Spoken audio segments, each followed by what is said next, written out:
The Lord Mayor.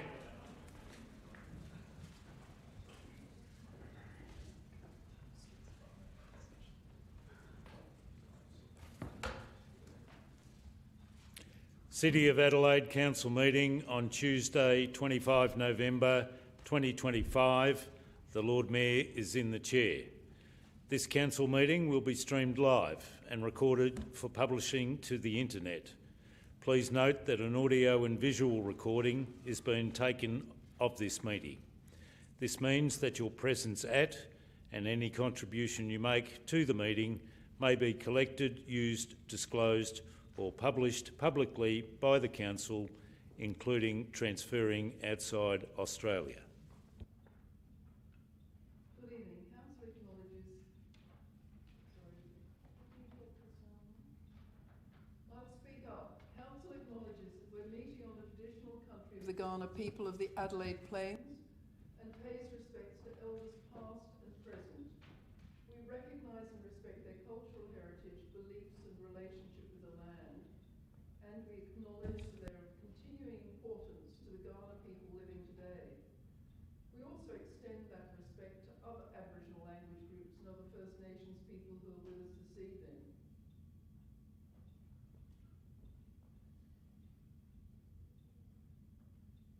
The Council also acknowledges the vision of Colonel William Light in determining the site for Adelaide and the design of the city with its 6 squares and surrounding belt of continuous parklands, which is recognised on the National Heritage List as one of the greatest examples of Australia's planning heritage. May I just move over here? Yep. We pray for wisdom, courage, empathy, understanding and guidance in the decisions that we make while seeking and respecting the opinions of others. May we in this meeting speak honestly, listen attentively, think clearly and decide wisely for the good governance of the City of Adelaide and the well-being of those we serve. I now ask all those present to stand in silence in memory of those who gave their lives in defence of their country, at sea, on land and in the air.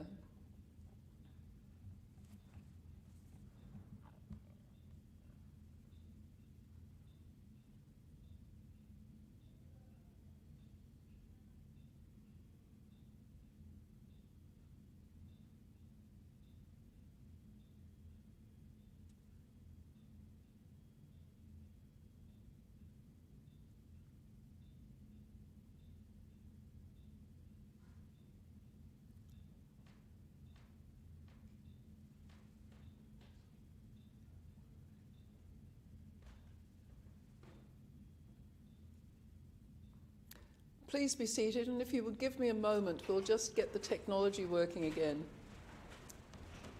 I think I might have to move.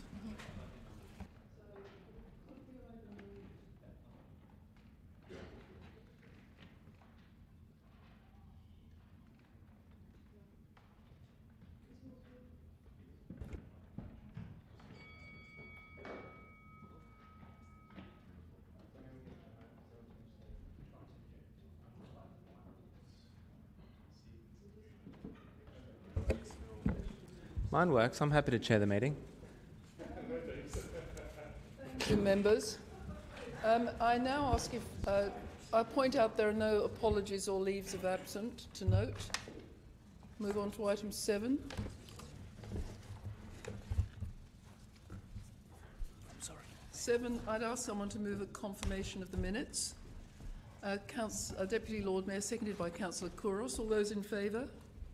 All those against? That's carried. Thank you, members. Do I have any declarations of conflict? Thank you, Lord Mayor. I'm declaring a material conflict with item 13, recommendation 1, due to it relating to funding from the Department of Infrastructure and Transport, where I work, though I have no involvement. I feel it prudent to exclude myself from that item and leave the room. Additionally, I'm declaring a general conflict with item 13, recommendation 3, which also refers to future partnership with DIT, again, where I work, but I don't have any involvement with that, so I intend to stay and participate in the debate. And finally, I have a general conflict with item 23.1, which is confidential in nature. Councillor Freeman, could I just ask you to fill out the form so we have a record?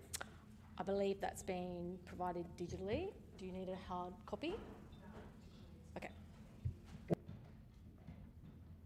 Thank you. I think we're still having some technology problems here. Can you just bear with me for a moment? Keeps turning mine on. I think it really wants to Is it working? It does not. I'm not sure if you can hear me. There is a deputation now, which... Should we adjourn the meeting? Lord Mayor. Should we adjourn? Lord Mayor, have to be the 5-minute adjournment on technical issues. I'm not sure that we're going to be able to get the technology back on the road. Can I just have 5 minutes then and adjourn? All those in favour? All those against? Do we have a technician?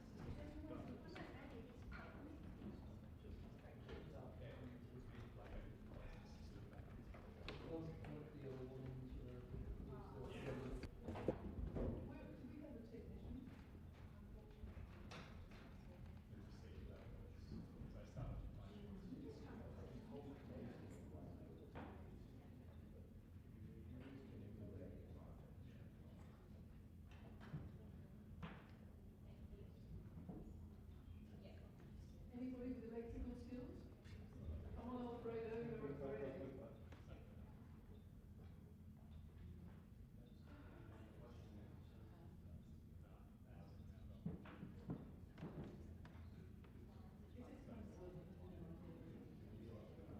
Do we believe the other room is functional?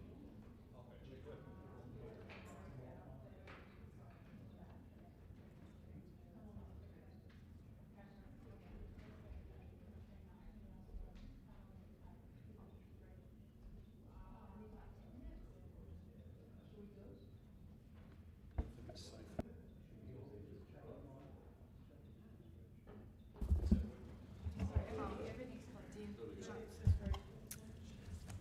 go? I think we may be working. Can we just test the system? Can anybody hear me now with speaking? Okie dokie. Have we got 5 minutes of red? Gaffer tape? Who's got gaffer tape? Yeah. You're back on, that's fine, I don't need. Well done, Alfredo.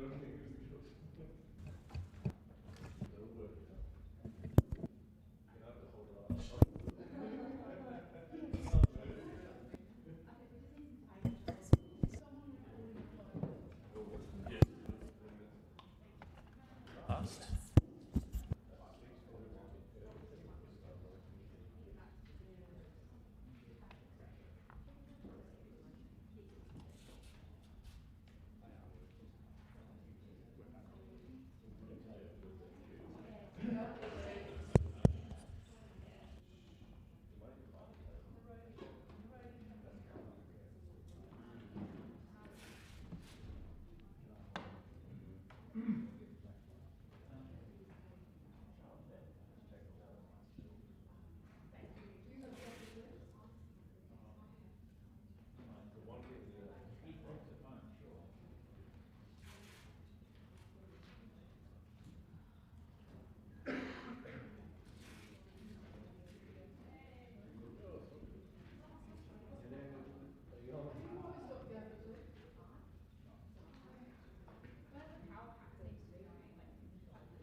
For a meeting. Lord Mayor, I think so, yes.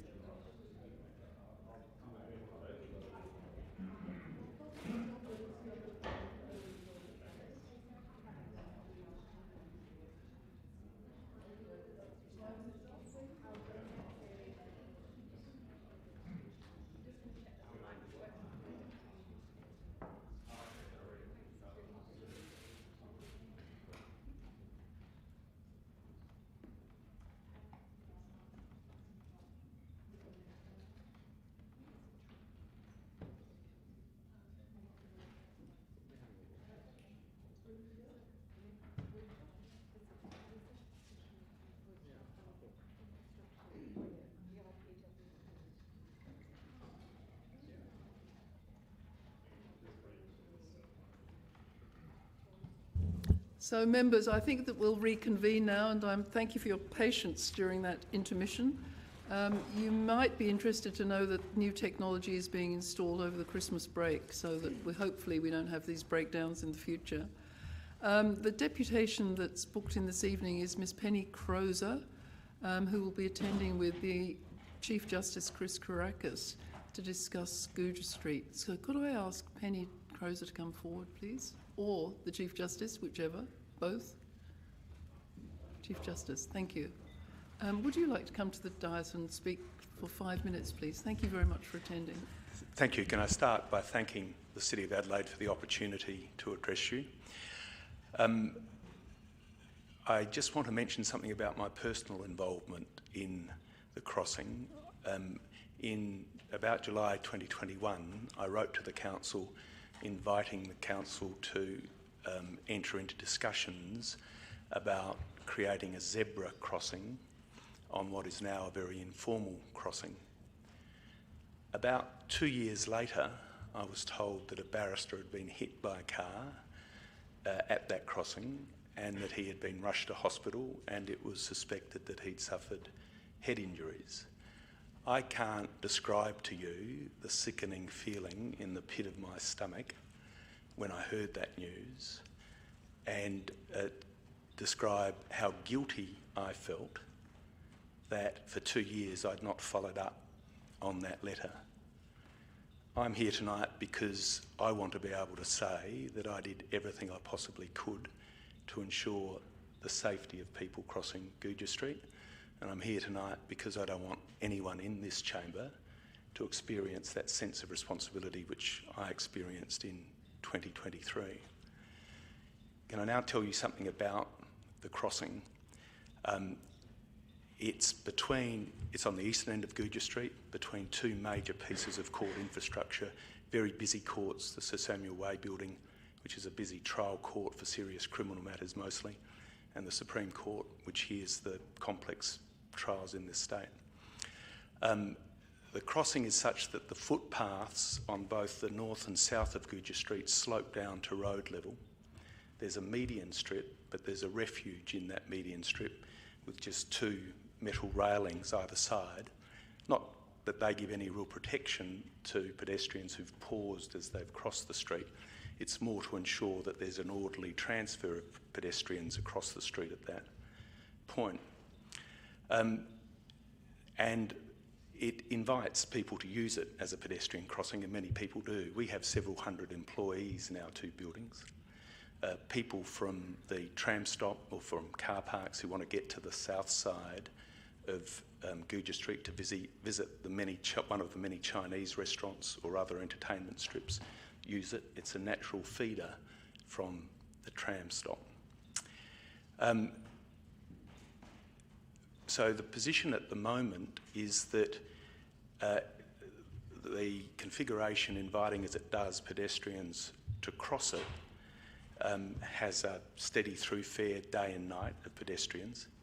Most motorists who are travelling either to the east or to the west along Gouger Street notice it, and they slow down and they stop, most motorists. But that hasn't caused any serious banking of traffic or anything more than a few seconds delay. Some motorists don't notice it. They're not driving defensively as they should. They're not looking to the footpaths to their left and right. They don't notice the refuge in the middle of the median strip. They are the risk.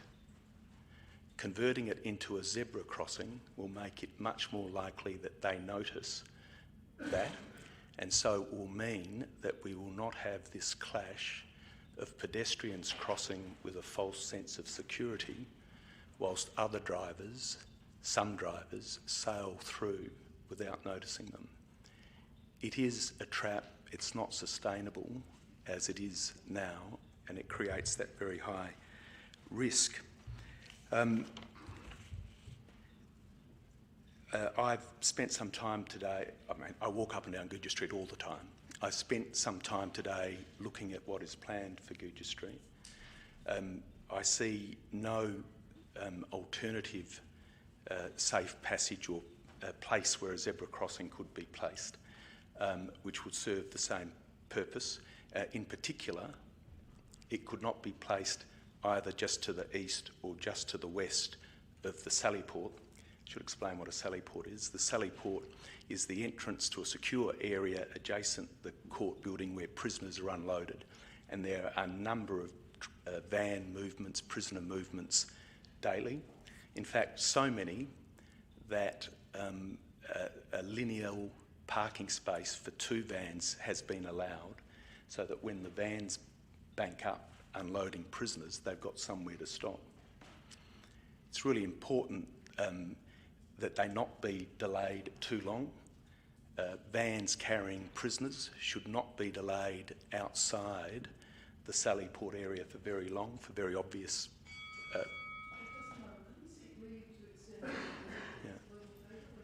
Sorry, my sense of timing is as bad as any barrister's, as it appears. But what that means is, if you have the Sally Port, if you have the crossing there, you will further delay vans. You will have large vans obstructing view. And the plans that I've looked at also show that there are special permit areas nearby, disability access nearby, which would mean if you try and cross near the Sally Port, you'll have to then weave your way through parked cars, either to the south or the north of Guja Street. I can expand on that if questions are asked later. Other than to say this, the vans can't drive out forwards from the Sally Port. There's so limited space, they will have to reverse. So you can imagine the difficulty and the danger of a large van, they're better drivers than me, but trying to reverse out if there's a pedestrian crossing nearby. So can I just conclude by saying this? In courts, when they consider negligence cases, apply what's called the Shirt calculus. They look at the level of risk and balance it against the burden of the safety measure. In this case, the level of risk in a car hitting a pedestrian is obvious and is great.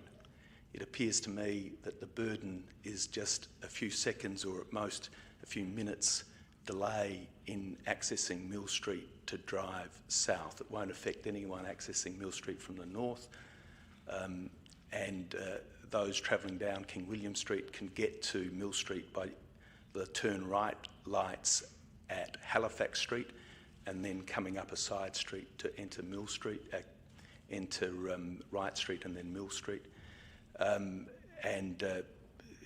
So on my assessment, knowing the area well, we're talking about a very slight delay as against a great risk of injury. Thank you. Thank you, Chief Justice, for giving your time. Thank you very much for speaking to us. Thank you. Thank you.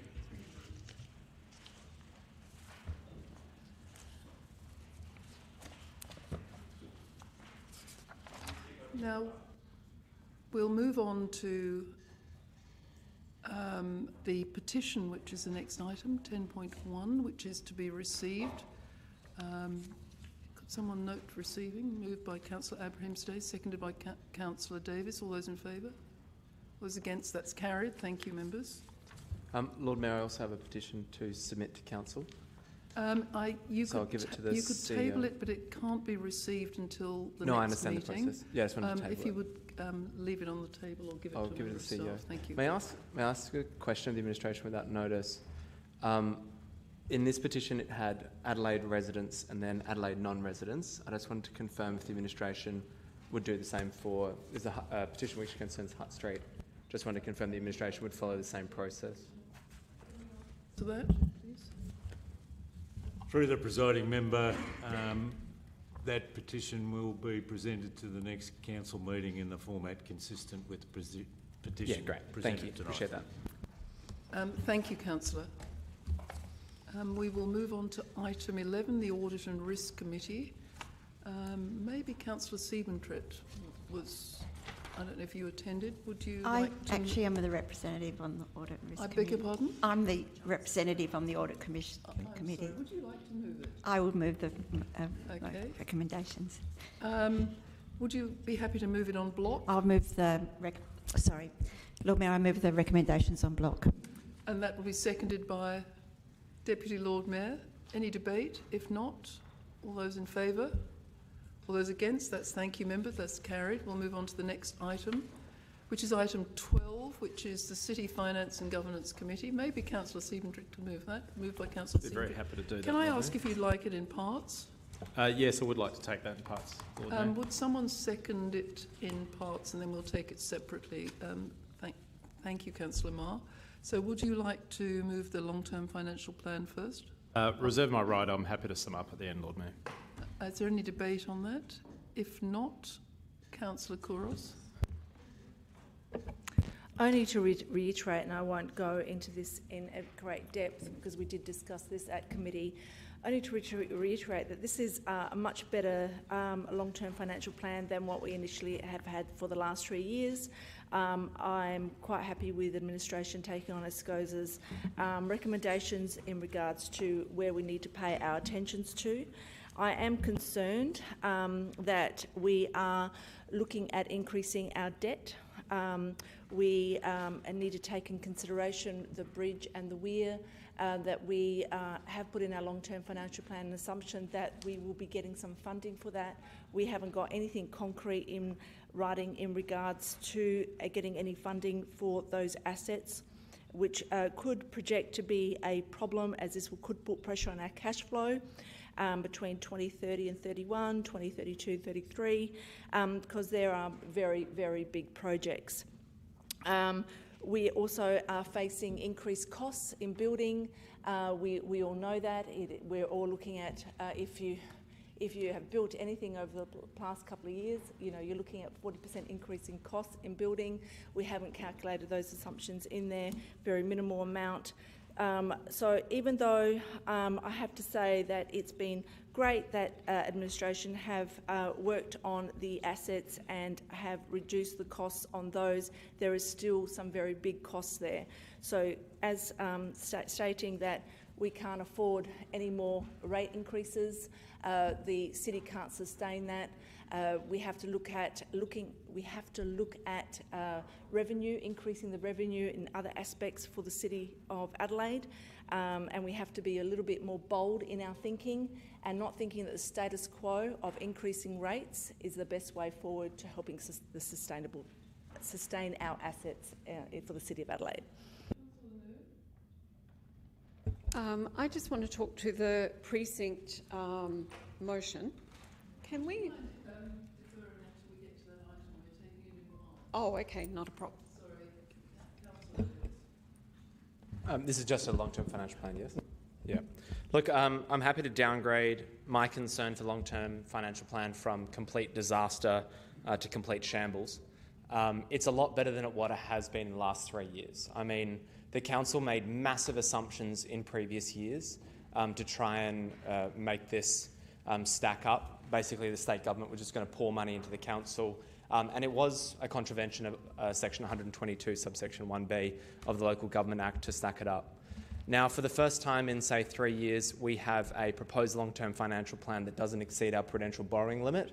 I would have thought that that should be the bare minimum for any long-term financial plan, but this council continuously thinks that it's okay to make long-term financial plans that exceed that limit.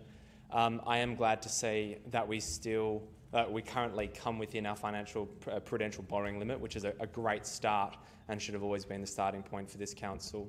What this means, though, for city residents is a lot more shop closures. It means significant council rates that will need to increase as our debt and the level of debt that this council is taking on reaches quite absurd levels for any council in South Australia. We might compare ourselves to Victoria, but perhaps that would be a compliment to them. I think the city ratepayers would be absolutely dumbfounded if they realised the debt and the financial burden that this council was pursuing largely for a large number of programs which we should cut immediately, and then putting pressure on our local businesses like Jack and Jill by ripping up their parklets, which eventually lets them and causes them to close. I condemn the long-term financial plan. This is not a document we should be putting out, and so is our population, so is the residents who've consulted on it. The number who strongly disagree outnumber those who strongly agree or agree. That is a fact, and our community has spoken against this long-term financial plan. But this council has time and time again showed that we ignore their concerns, we push on regardless, perhaps because on a whim and a prayer. But I am glad to say to the City of Adelaide that my concerns have not been completely ignored, that this slowly comes back. We're no longer facing bankruptcy in however many years' time, and for the first time of this council we now have a long-term financial plan that is within the prudential borrowing limit.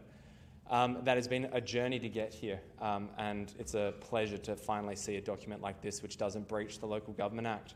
But of course everyone in the council will say what an amazing document it's been and how there's nothing to see here, and I understand that's the nature of politics, but slowly I believe my advocacy is turning this around, and it is still a shame to see that we still have some residents who will be paying a 500% rate increase going into the next financial year, which I think is something to be ashamed of as a council. So I condemn it and I won't be supporting it.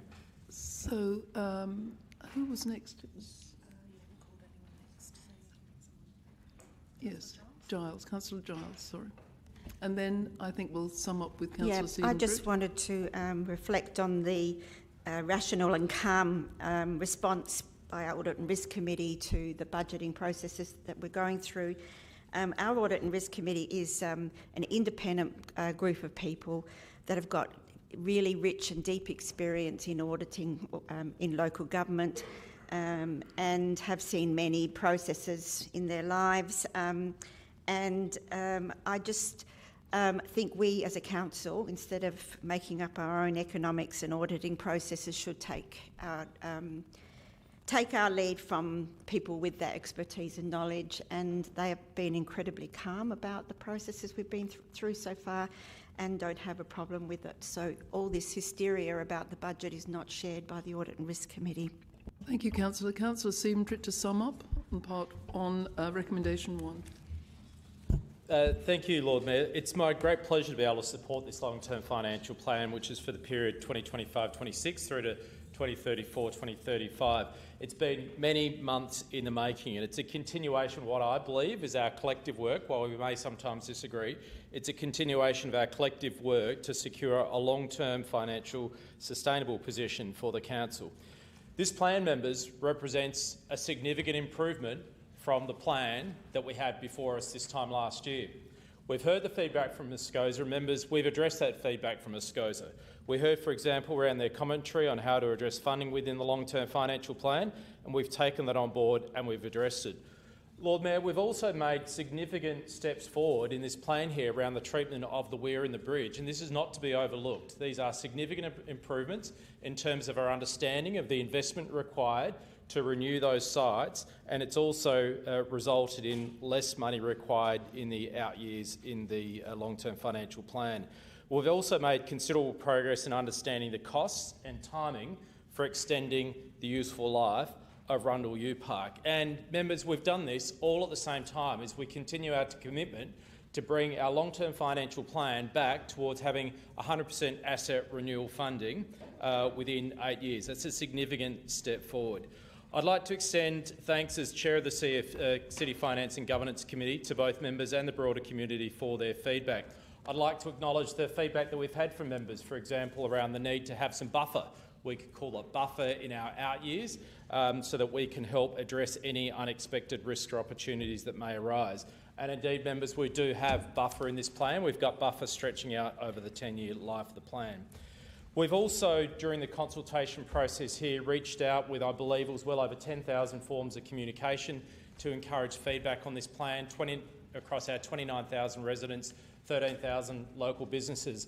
And we did receive 31 written responses, which we thank those people who have taken the time to do that. And I'll note that not everyone was absolutely in alignment in terms of their support for this, but we do listen and take their feedback on board, much of which was a debate, the debate that we have in here, around the balance of priorities. And I thank them for the contribution they've made, and it's something that we all need to continue to reflect on. I'd suggest in closing, Lord Mayor, that this is the strongest long-term financial plan we've had in this term of council. But I also suggest our work is not yet done. And we need to use debt, in my opinion, to continue strategically look at how we ensure intergenerational equity so that they get the right balance between what our current ratepayers contribute to infrastructure upgrades and renewals, as well as future ratepayers. I also believe, members, that we must continue to identify potential savings in the way we operate council. Just need about 1 minute, Lord Mayor. Thank you, Lord Mayor. So I also believe we must continue to identify opportunities for potential savings, and to this end, I'll be introducing a motion on notice at our next meeting of the Council to this effect, to get that work done as part of our current budget planning cycle. So I'd like to, in wrapping up, say thank you to the administration team again for a marvellous job in helping us to move forward here. Thanks to all those members of the community, regardless of their views on the document, for the time they put in sharing their opinion. And I believe this is a plan we can collectively support to continue to secure our council's financial future. Thank you, members. Thanks. We'll put that motion. All those in favour? All those against? That's carried. Thank you, members. We'll move on to recommendation 2. Oh, sorry, division's been called. Members, a division has been called in relation to recommendation 1 for the adoption of the long-term financial plan. Please stand in favour of the motion until your name has been called. Councillor Martin, Councillor Kabada, Deputy Lord Mayor, Councillor Giles, Councillor Freeman, Councillor Marr, Councillor Siebentrip, Councillor Noon and Councillor Abraham-Zadeh. Thank you. Thank you, members. That was carried. We'll now move on to recommendation 2. Do you wish to speak to that, Councillor Siebentrip? Any debate against it? If not, I'll put it to the vote. All those in favour? All those against? That's carried. Thank you, members. Item 3, which is a behavioural management policy. Do you wish to speak to that, Councillor Siebentrip? If not, we'll move to Councillor Noon. Then Councillor Davis. Look, I'm not going to hold up this process, but I did actually meet with governance on the draft that they put forward because I had some issues. My issues, then I actually sent through a whole lot of questions. Those questions I sent through a week and a half ago. I got answers to those questions yesterday midday. I've still got some issues with that document. The main issue that I do have is to do with the process when it goes to the CEO. Sorry? Yeah, the process when it goes to the CEO. When the complaint goes to the CEO, they're the contact officer. Basically, the contact officer has to be the CEO as per legislation. However, the contact officer or the CEO, he or her, it's not under legislation that they necessarily are the sole people that select the assessor or investigator. I just think it's a flawed process, this particular process. We've taken it from the Lord Mayor and the Deputy Lord Mayor. We've actually then given all the authority to the CEO. And then we actually go to this pool of lawyers that we already have got listed as a preferred legal list. I actually think it's actually more than just lawyers. I think that there is it's not just a legal lens. There's other specialists that should be considered in this process.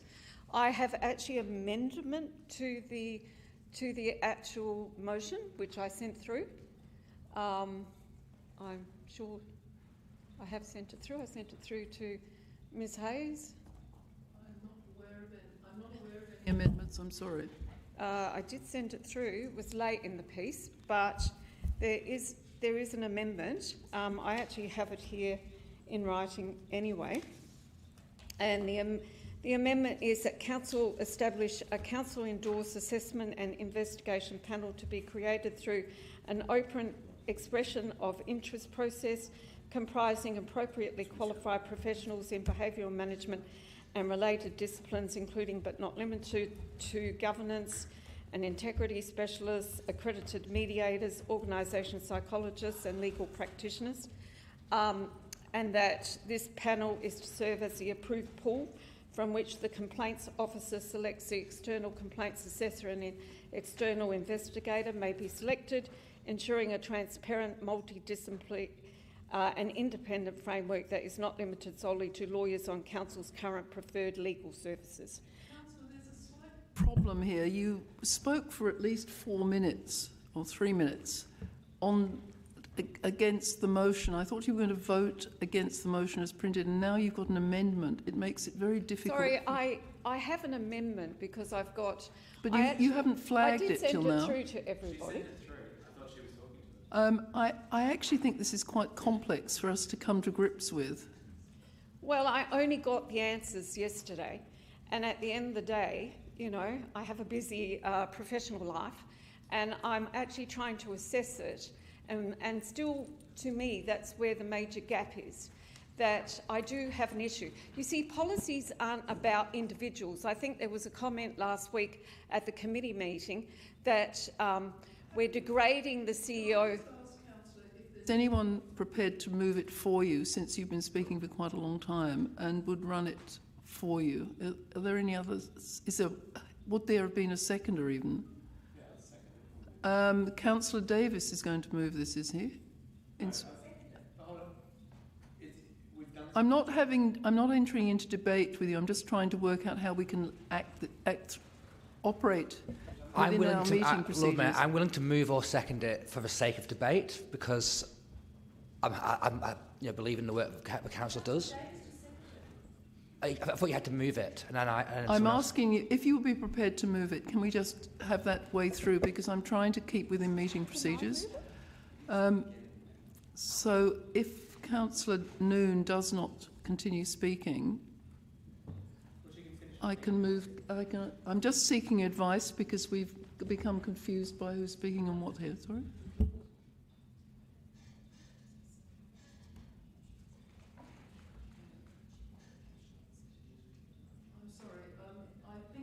I was concerned to accept the amendment because Councillor Noon had spoken for some considerable time, and therefore the amendment was not the item that she was speaking to. If I ask the Deputy Lord Mayor to move it, he can speak to it, and then she can speak to it as well. I'm sorry, Councillor, I'm just trying to get through this process. Would you mind sitting down? Councillor Deputy Lord Mayor, you're going to move the amendment, and Councillor Davis is going to second it. Okay. Thank you. Moved for the sake of debate. Sake of debate. Councillor Davis?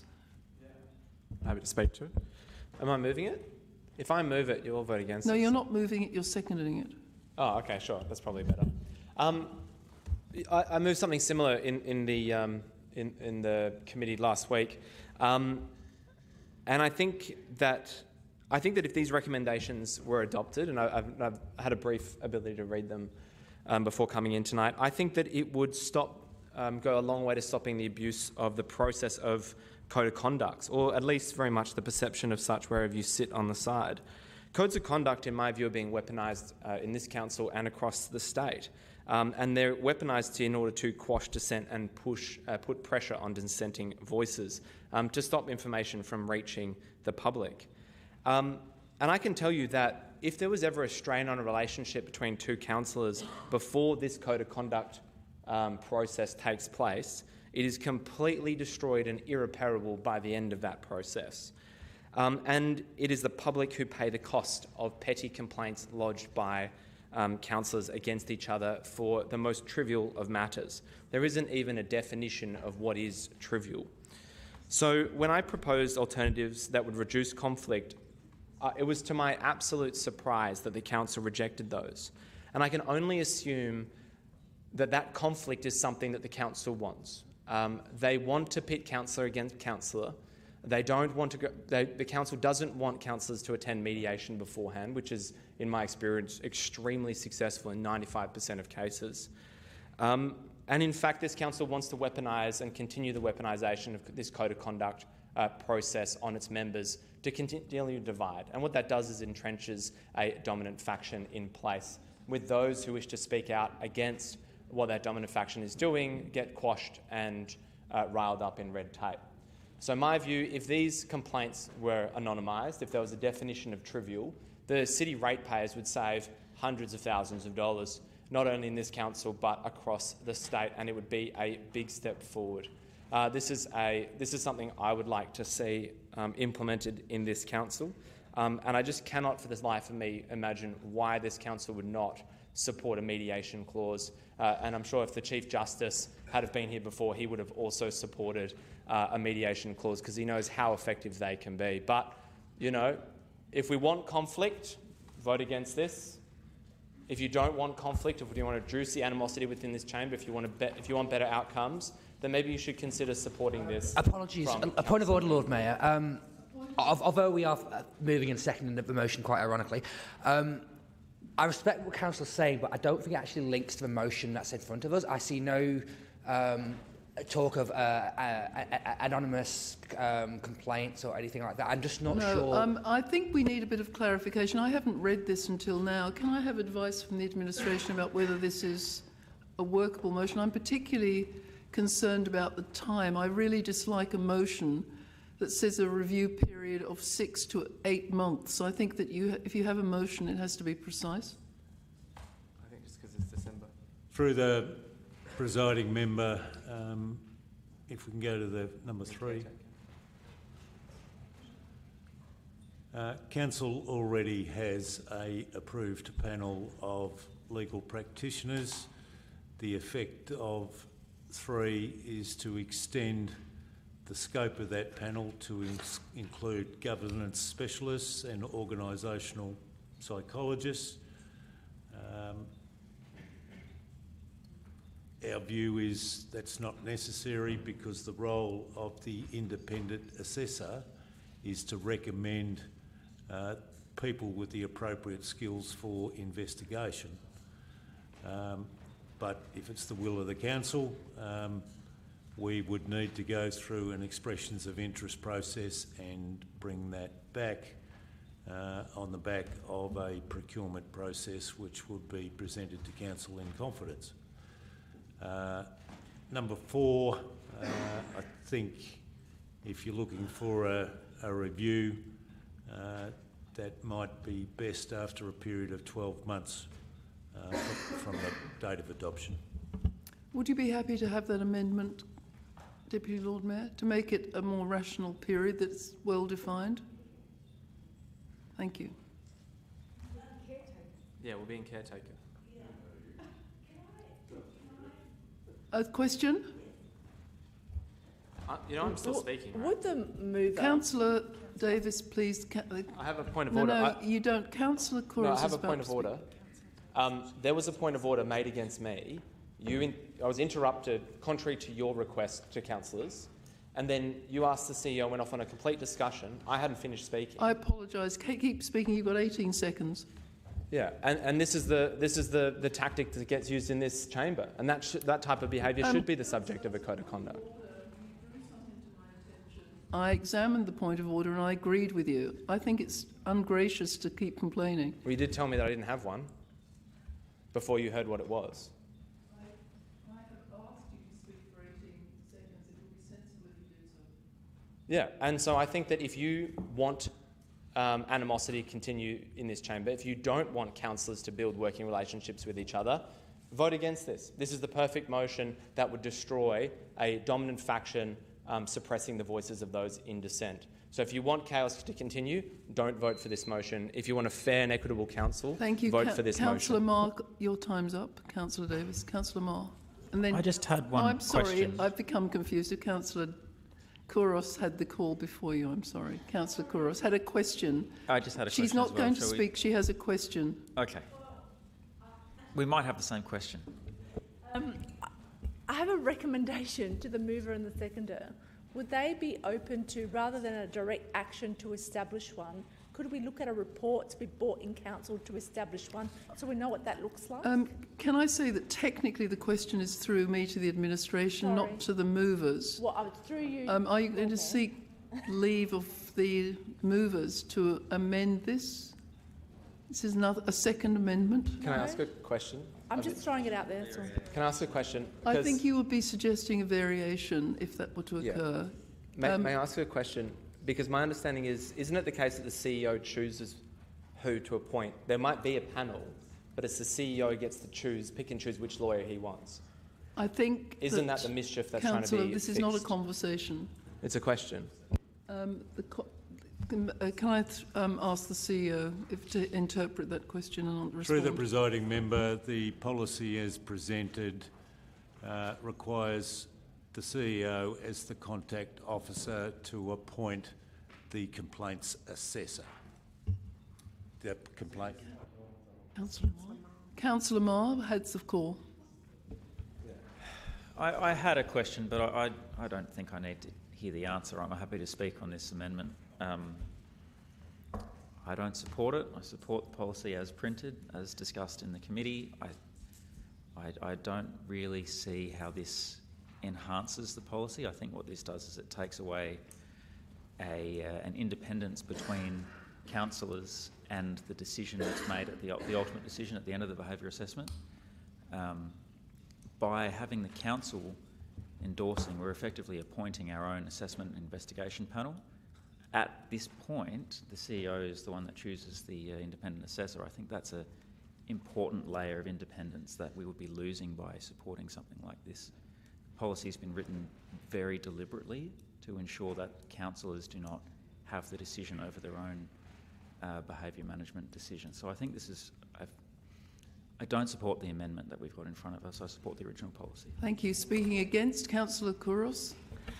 I'm actually going to speak to this motion now. I actually commend Councillor Nood for bringing this forward to find a resolution in which we can go forward in making sure we create better relationships rather than them ending in very toxic, as they always have. Previous council, we've gone through the process in where you've lodged a complaint, it went to the CEO. The CEO will then hand it to our pool of lawyers that will investigate and whether it proceeds. That still did not solve the toxic problem. So we're only going back to where we were before, even though I agree this is much better that we are not going... Sorry, Lord Mayor, not that I don't think you're capable, but for future, the Lord Mayor or the Deputy Lord Mayor having to resolve these conflicts. I think there's a lot more we can do in this space. I think we always have every council, and you hear it on the news all the time about toxic relationships, yet we haven't nailed a way in which we can stop this from happening. It just builds and it builds and it builds. This has some merit. I'm a little bit cautious about it being a direct to establish it right now. I would like to know more, discuss it, how that would look like, but I'm going to support it because in a view that this is a way that we have to go forward in making sure that we create better relationships and not ending in a toxic way as they have been for years and years in councils. To sum up? Oh, sorry, Councillor Martin. Sorry, Lord Mayor. Look, I'm just a bit puzzled. This amendment introduces mediation. That wasn't in the... I did hear Councillor Davis say that. No, it doesn't. I'm not sure it does introduce mediation, unless I've misread it. Through the presiding member, mediation, conciliation is covered in section 7.7 of the policy before you. So, there's a positive obligation on council members to achieve resolution through informal means first. And through you, Lord Mayor, so that's already in there? It's not in the amendment, it's already in the policy. Oh, the policy, okay. And look, I'm confused by some of the things that are being said, Lord Mayor. In fact, I'm confused full stop. Paragraph 1 says we adopt the report presented to committee. Paragraph 2 authorises the CEO to make changes. And paragraph 3 establishes a completely different system to the one that's advocated in the report to committee, where matters go to the CEO. It's a bit of a mess, if I might observe, Lord Mayor. It is indeed, but I think that it's still practical that there could be a panel, but it's open to members to vote against it as it's becoming more complicated. But if one stays in, 3 can't, and vice versa. But if one says adopts the council member behavioural policy as considered in attachment A for 7.3 on the agenda for the City Finance and Governance Committee held on the 18th of November, we adopt a system... I think that you're right. It would have to be with the amendments of Part 3. Do we need help for that? Through the presiding member, 3 calls for a council-endorsed assessment and investigation panel. The first step in that process would be to initiate an expressions of interest process as contemplated by paragraph 3. We would need to bring a report back to council.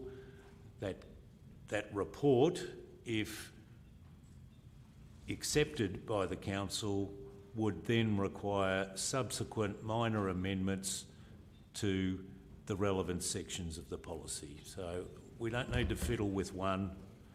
It's a consequence of a process contemplated by paragraph 3.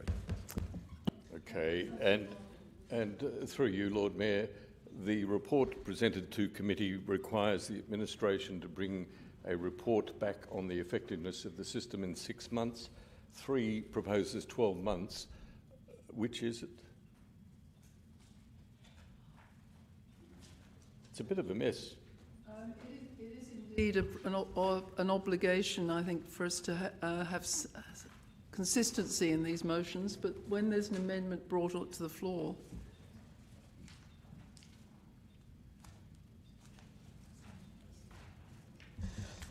Through the Lord Mayor, I'm seeking assistance in terms of the point about a report back in 6 months. Could you assist me with that? Yes, I certainly can. One, which is part of the motion that is being considered, approves attachment A, which is within our papers tonight, approved at Finance and Governance on the 18th of November, which sets a 6-month report back by the administration to council, and 3, in what would seem to be stark contrast and disagreement, says 12 months. So we need to sort that out. I'm sorry, I don't recall that date, but Part 2 does authorise minor editorial and formatting changes, and we might be able to iron it out. Just a moment, Councillor Martin speaking. Have you finished speaking, Councillor? Or are these questions? They are questions, Lord Mayor. I'm happy to speak later. I'm happy for others to ask questions. Can I prove a variation that it says until June next year? I don't think you can at this stage, unless... But I mean, he requested it. He requested a variation to clarify it. Well, why don't we just make it June 2026? I don't think that you can speak again, Councillor. Councillor Noon. I just want to clarify the point. I put in 6 months originally, only because we'll be in caretaker mode in 12 months. So I would have normally put 12 months because 12 months would give it a much better duration to actually assess this. But we're not going to be able to be making decisions. So 6 months, and then I thought maybe 8 months, 6 to 8 months. Thank you. It's just that it has to be precise because... Well, let's say 8 months. I agree to that variation. I think that this is moving into a second variation or amendment. I just don't think we can keep doctoring this. It's turning into a camel because it's being changed so many times. Does the mover wish to move this? Yes. Accept a variation? Yes. And accepted by Councillor Davis? Yeah, we never accepted the variation in the first place. All right, if you haven't accepted it, you're very welcome to vote against it. So, Councillor Martin, have you finished speaking now? No. Look, I would like to say the thrust of what is being proposed is, I think, something I can support as point 3. But I would say to the mover, it's a bit of a mess as it is, and I would be grateful if it came back to council as a deferred item with that wording and an explanation from the administration about how it would work. I think that would benefit all of us. If it suits the room, I am happy to move that it be deferred to the next council meeting. I think you've already spoken. Lord Mayor, I withdraw my motion. I take advice on that.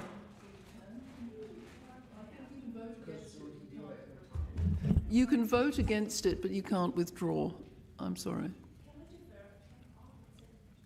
I think, you haven't spoken, have you? No, Councillor Corus has spoken. Councillor Corus hasn't spoken. Can I get advice as to whether or not she can? She has spoken, so she can't. The advice is you've spoken. Councillor, would you like to defer this? Can we please defer it? Yes. Councillor Kabada, Yes. would you like to defer it? Yes. Seconded by Councillor Freeman. Let's do it. Anybody wish to speak against deferring it? Councillor Marr. We've already deferred this. Can we just get on with it? It's very expensive. I don't understand what we're doing here. We've had this through committee, we've had this through council, we've had this through committee again. I think we're ready to get it over with and just vote on the policy as printed. That we can defer it if there's a reason and a period. Is it being deferred to have the language improved or to be redebated or for a date to be determined? Can we just... So we would take... It's for the language to be refined and so that it can be regarded as a motion on notice. Is that what we're trying to do? Thank you. Is everyone happy with that? Because... Can't we defer it to the next council meeting? We can't. Yeah, but we need to understand what you want when we bring it back. In the interim, I'm sure we can clarify. Okay, so we're deferring it to the next council meeting so the English can be improved, the purpose of it can be understood and we can understand how it will work. Okay? I think we have to put this to the vote because it's already 7:30 and we've made no progress. So this is the deferral moved by Councillor Kabada, who's trying to rescue us from ourselves. What are we deferring, sorry? Are we deferring the amendment or are we deferring the entire motion? The whole thing, item. So it's moved by Councillor Kabada, which is a deferral motion. And would you like to speak to it, Councillor? Well, just move it. All those in favour? All those against? It's deferred. Thank you. This is a great achievement. We'll move on.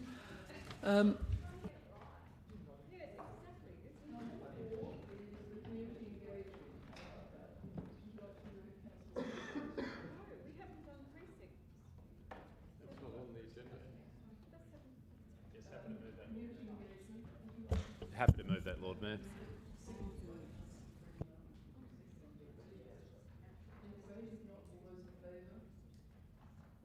That's carried. Thank you. And the last one is the precinct. What are we debating at this? We'll take the vote again. This was the community engagement. All those in favour, can you vote again, please? Yeah, we had Too debate late. We've for put the vote. No, we're not moving that fast. All those in favour? All those against? It's moved on. The caravan has moved on. Would you like to discuss the precinct groups? I'm sure that's an item of interest. So is Councillor Singleton?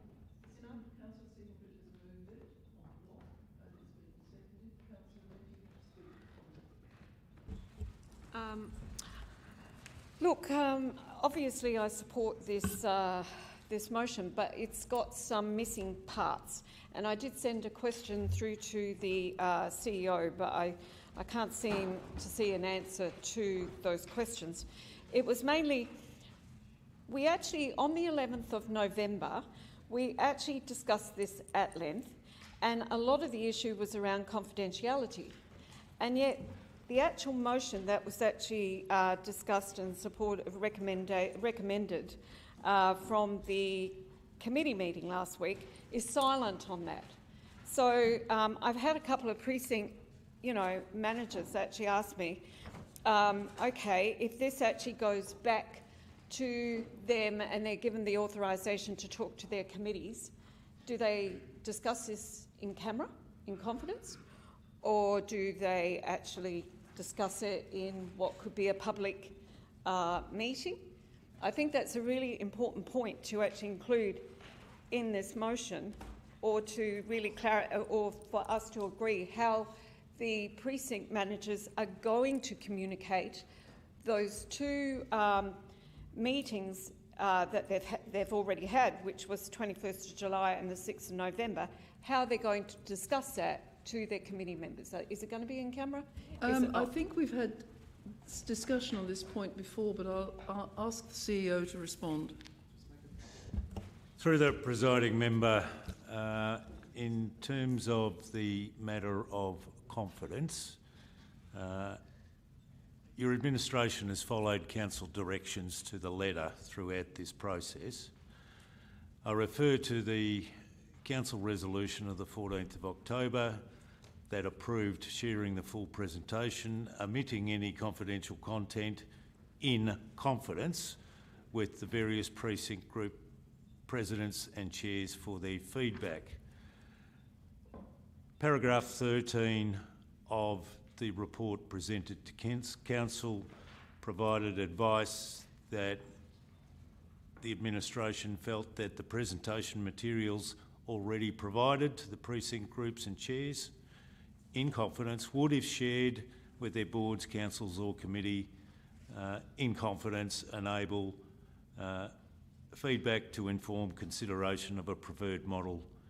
So taking the lead of the resolution of the 14th of October, the matter of confidentiality, the chairs already have 2 presentations marked in confidence. If they're sharing them, they should share them in confidence with their committees. Okay. That needs to be really pointed out to the precinct managers when we actually communicate this to them, if this gets up tonight. My other point and my other question that I raised was that there's going to be, 7, 8 reports that are going to be coming to, because they're all doing individual reports. There has been discussion that they might actually do an overarching report on what they can all agree on, but because the precincts are all very different, they'll be doing individual reports. Now, these reports then will be going to the special meeting on the 27th of January. That's going to, if we just allocate 1 hour, that's not actually going to be enough. I would like to see that we allocate plenty of time to discuss this. We actually get the report earlier. They're going to have to get to the report to us on the 18th of December.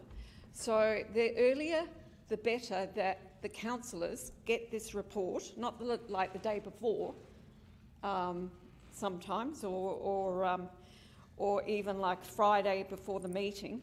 That would not be long enough to actually, if we're going to make a decision on this, if we're going to have the committee meeting before the council meeting, that doesn't give us time to really unpack this. I would actually like to see that we actually have the special meeting the week before, which would be on the Tuesday, which would be the 20th. But I don't know if that's good for everybody else. I know that people take leave in January. But that would be my preference. Can I just ask if you're seeking an undertaking or whether you're moving something? Well, I'm just putting it out there, one, to clarify about the in-camera part, because this is silent on that, but as long as we communicate that to the precinct presidents, then I'm happy with that. But also I would like to actually see that we get those reports earlier and that we actually we're not just giving an hour to actually unpack this and discuss it and debate it, come up with a recommendation that goes to a council meeting, thereafter, very directly after. Thank you, Councillor Marr, then Councillor Freeman. I don't see any reference to a decision in the motion before us at any particular council meeting on any particular date. It just says that we're going to receive a discussion on this on the 27th of January. It doesn't say we're going to make a decision the following week at council. We could quite happily have the decision 2 council meetings beyond that workshop, I suppose it'll be. I don't think that that's a concern that we can. We've already had this discussion back and forth about the dates. Trying to get this one done before the end of the year wasn't possible. We've moved the date that we originally put through council forwards from February to the 27th of January. I think we're fiddling too much with this. Can we just get on with it? Thanks. Through the presiding member, the very clear understanding of your administration when item 2 was debated at committee was that the purpose of a report to a special meeting of the City Finance and Governance Committee on the 27th of January would allow a recommendation to flow through to Council on that very same night. So we're quite clear that the special CFG on the 27th of January will inform a committee recommendation to Council on the 27th. If that's not the intent of the meeting, you need to let us know. So Councillor Freeman first and then Councillor Davis.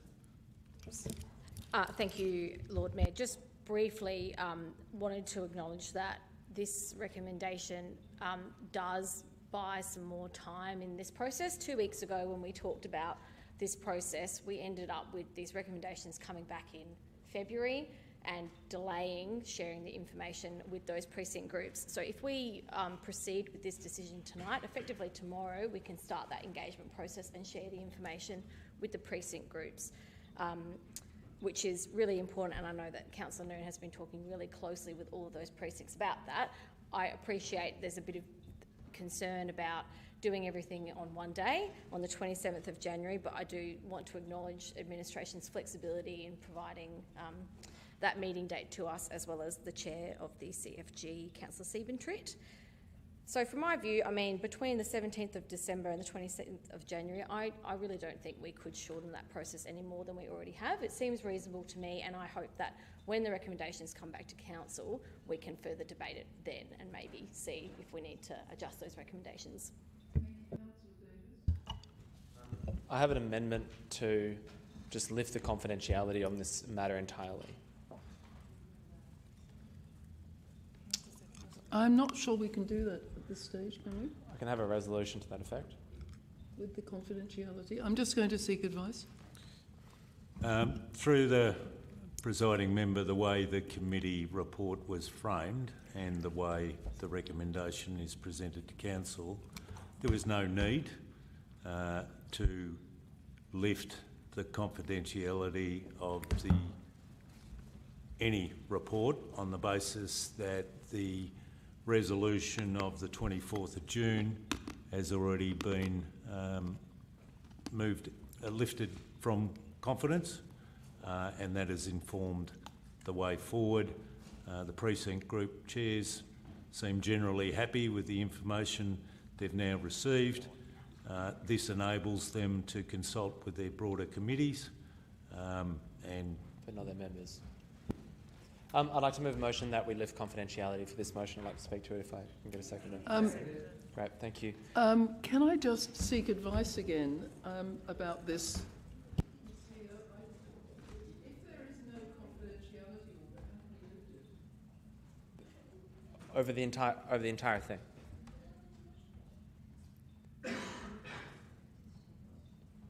Through the presiding member, that would represent a rescission motion of the confidential resolutions of Council and would be required to be presented on notice. Okay, I'll speak against the motion then. I'm just seeking that. Just give me a moment. So just to clarify, the current motion does not include a confidentiality order, but the previous documents are the subject to a confidentiality order that would require a rescission. Have I understood that correctly? Correct. It's not public. Okay, that means I can't accept the motion. I'm sorry, Councillor. Would you like to speak against the motion? Yes. Okay. Now, this council... Now, I'm trying to put this carefully as I can. This council receives recommendations from the administration regarding confidentiality.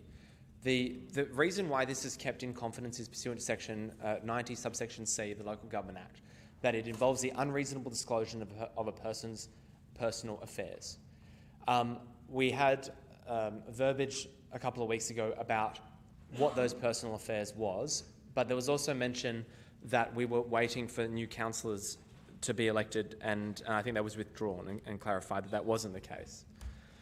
But the issue for the council is we're in a very sticky situation. This should never have been subject to confidence. Whenever we change a budget, whenever we do anything in this council of whatever nature, it could impact the staff. It could impact the wider community. It could impact anybody. This should never have been in confidence. And I've repeatedly said it multiple times.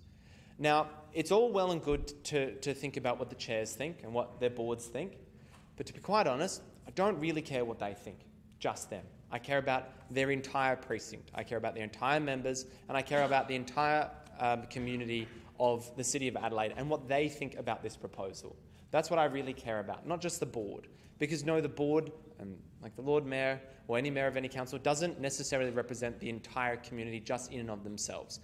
The community represents themselves, and we should be able to consult openly and honestly with our community.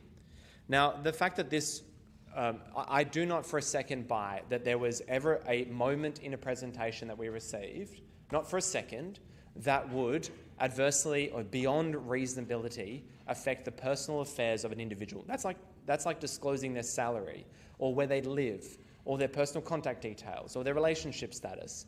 It's not about funding precinct groups.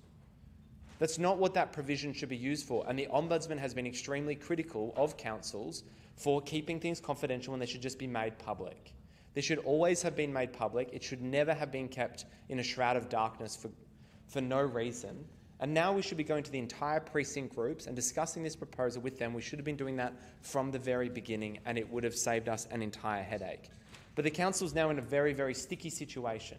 And we need to maintain this charade or else admit that it should never be put in confidence, and the recommendation to put it in confidence under Section 93 is unlawful, which I think it is. And of course they're reporting things, and I'm fully aware of that. The council should just be open, send it to everybody. We've already disclosed the personal information of a person. We've already done that by sending it to the precinct chairs. And now we're proposing to send it to a committee. Well, we took out all the confidential information, which I'm not sure what it was. But my understanding is we censured it and point of order, Lord Mayor. Councillor Davis's discussion's going. We should make this public. I have a point of order. Thank you. I've got a point of order. I'll end speaking. Thank you. Councillor And Martin. I bring this point of order up to assist Councillor Davis. He's bordering... Councillor Davis, you do not have the call. It does not assist. Councillor Davis, you do not have the call. We're bordering very close to breaching the confidentiality agreements to discuss this, so it might be more appropriate if we moved to confidentiality, a confidential session in order to do that. It's not required. Okay. Deputy Lord Mayor, and then we'll put it to the vote because I think we're going to make a landing. Thank you, Lord Mayor. And just this whole thing has gotten bigger and Ben-Hur. Councillor Noon, Councillor Giles and myself, and I think many other councillors, just wanted to initially give a funding increase to all precinct groups. If that was kind of derailed into a wider precinct review, which, you know, perhaps that was timely, I'm not sure. But it's gone on so much longer than it has. I must confess, I actually did support keeping it in confidence completely until we'd actually figured out what position we wanted to take forward, instead of sending things out piecemeal to precinct groups. Information which... Sorry, I do have a point of order to save you. If you say something like that, you're breaching the Act. You need to say the reason why it was confidential was to protect the personal information of an individual. Thank you. You can't say that we want to have this in confidence for a debate. You can't say that. You do not give legal advice across the chamber, and you do not speak across the chamber. Thank you. I'm just going to withdraw everything I just said, and I'm just not going into a legal stoush with anyone, so, all right. I think we'll put this to the vote because we have decided... Councillor Kouros, are you going to speak against the motion or for it?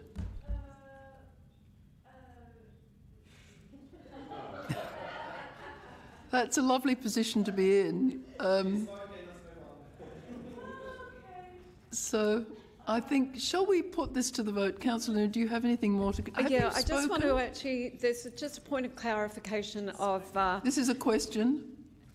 Well, again, I would like to know if we can get the report at least a week before the actual We'll seek an undertaking. meeting. Through the presiding member, I'm happy to give the council an undertaking that the Special City Finance and Governance Committee report will be distributed to members as soon as is practical in January. So let's move on and put this to the vote because we're not getting any clarity here. We're just debating the same issue. All those in favour? All those against? Thank you, members. That's carried. Did Councillor Davis vote for that or against it? Can I take the voting again? All those in favour? All those against? You are required to vote, Councillor Davis. It says breach of the Local Government Act if you do not vote. I think the motion's ultra-virus in that we can't keep this confidential and never should be. So how do I There's deal... nothing about confidentiality in this Can I seek vote. advice from the governance where I think the motion is Well, illegal? this is not a matter for discussion. I'm reminding you of your obligations under the Local Government Act. I will do that. If you refuse to vote, then that's your decision, but I've told you of your obligations. My view is that the motion is No, we illegal. don't. We're not interested in your view. I'm sorry. You have to sit down. You don't have the Well, call. you must be We'll move on to the next item, which is... Sorry? It was in favour.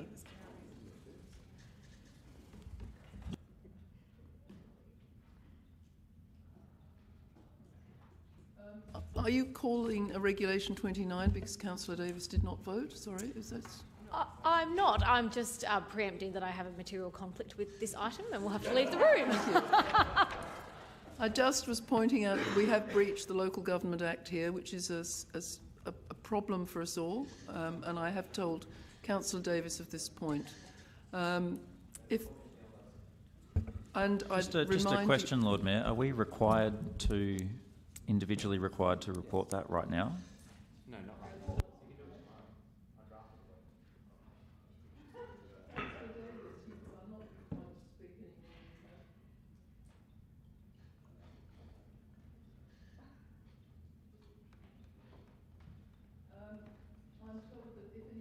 Report this to the Ombudsman, it would be a confidential matter.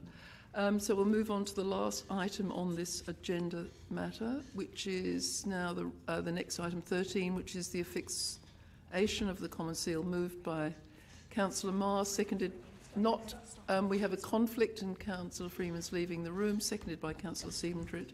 Sorry, Lord Mayor, I was actually just going to see whether you'd take this in parts because I did have an amendment that I'd like to propose in relation to part 3. So at the moment we're going to just do the Common Seal. I think we were taking this as each individual recommendation in parts already. Yes. So all those in favour of the Common Seal affixation? All those in favour? All those against? That's carried. Can we recall Councillor Freeman and then ask Councillor Marr if he'll move the cleansing services? That's going to be moved by Councillor Marr's moving the cleansing and Deputy Lord Mayor's seconding. Unless there's any debate on that. In favour. All those in favour? All those against? That's carried. Thank you, members. School travel safety 7.3 moved by Councillor Marr, seconded by Councillor Siebentritt. Any debate on this? I do have an amendment in relation to this, Lord Mayor. I've sent that through to governance. Where is the amendment? I haven't seen it. I sent it through earlier on. I'm sorry? I don't think Councillor Siebentritt was seconded and he wanted to move an amendment. So the Deputy Lord Mayor has seconded it now. Councillor Siebentritt has an amendment, but I haven't seen it. I'm happy to read it, Lord Mayor. It's relatively straightforward. Could you just speak to it? Yeah, happy to speak to it, Lord Mayor. I'll explain what it is and then happy to speak to it. So it amends what we have in front of us and it says addresses the Lord... This is in relation to, yes, that's it, the part 4 there, authorises the Lord Mayor to write the state government to A, request funding for council to implement, etc., and then it inserts and B, seek advice on how to expedite school zone speed limits. And the way it was currently worded in the papers is not as it was intended at last week's meeting. Thank you. That amendment is seconded by... I'm sorry, I'm just having advice given to me here. Through the Lord Mayor, I need to seek clarification from the mover whether what's presented as 4 is an alternative for 2, and the amendment contemplates the deletion of 3. Sorry, it's so it is 4 is an alternate to 2. Right, and 3 Can we just say, remains? have we got a seconder for this amendment? Yes. Councillor Well, we Corus need is to understand. Yeah. I'm happy. Shall I explain it, Lord Mayor? Can we just make sure that we have the wording in the right order? So we deleted 2.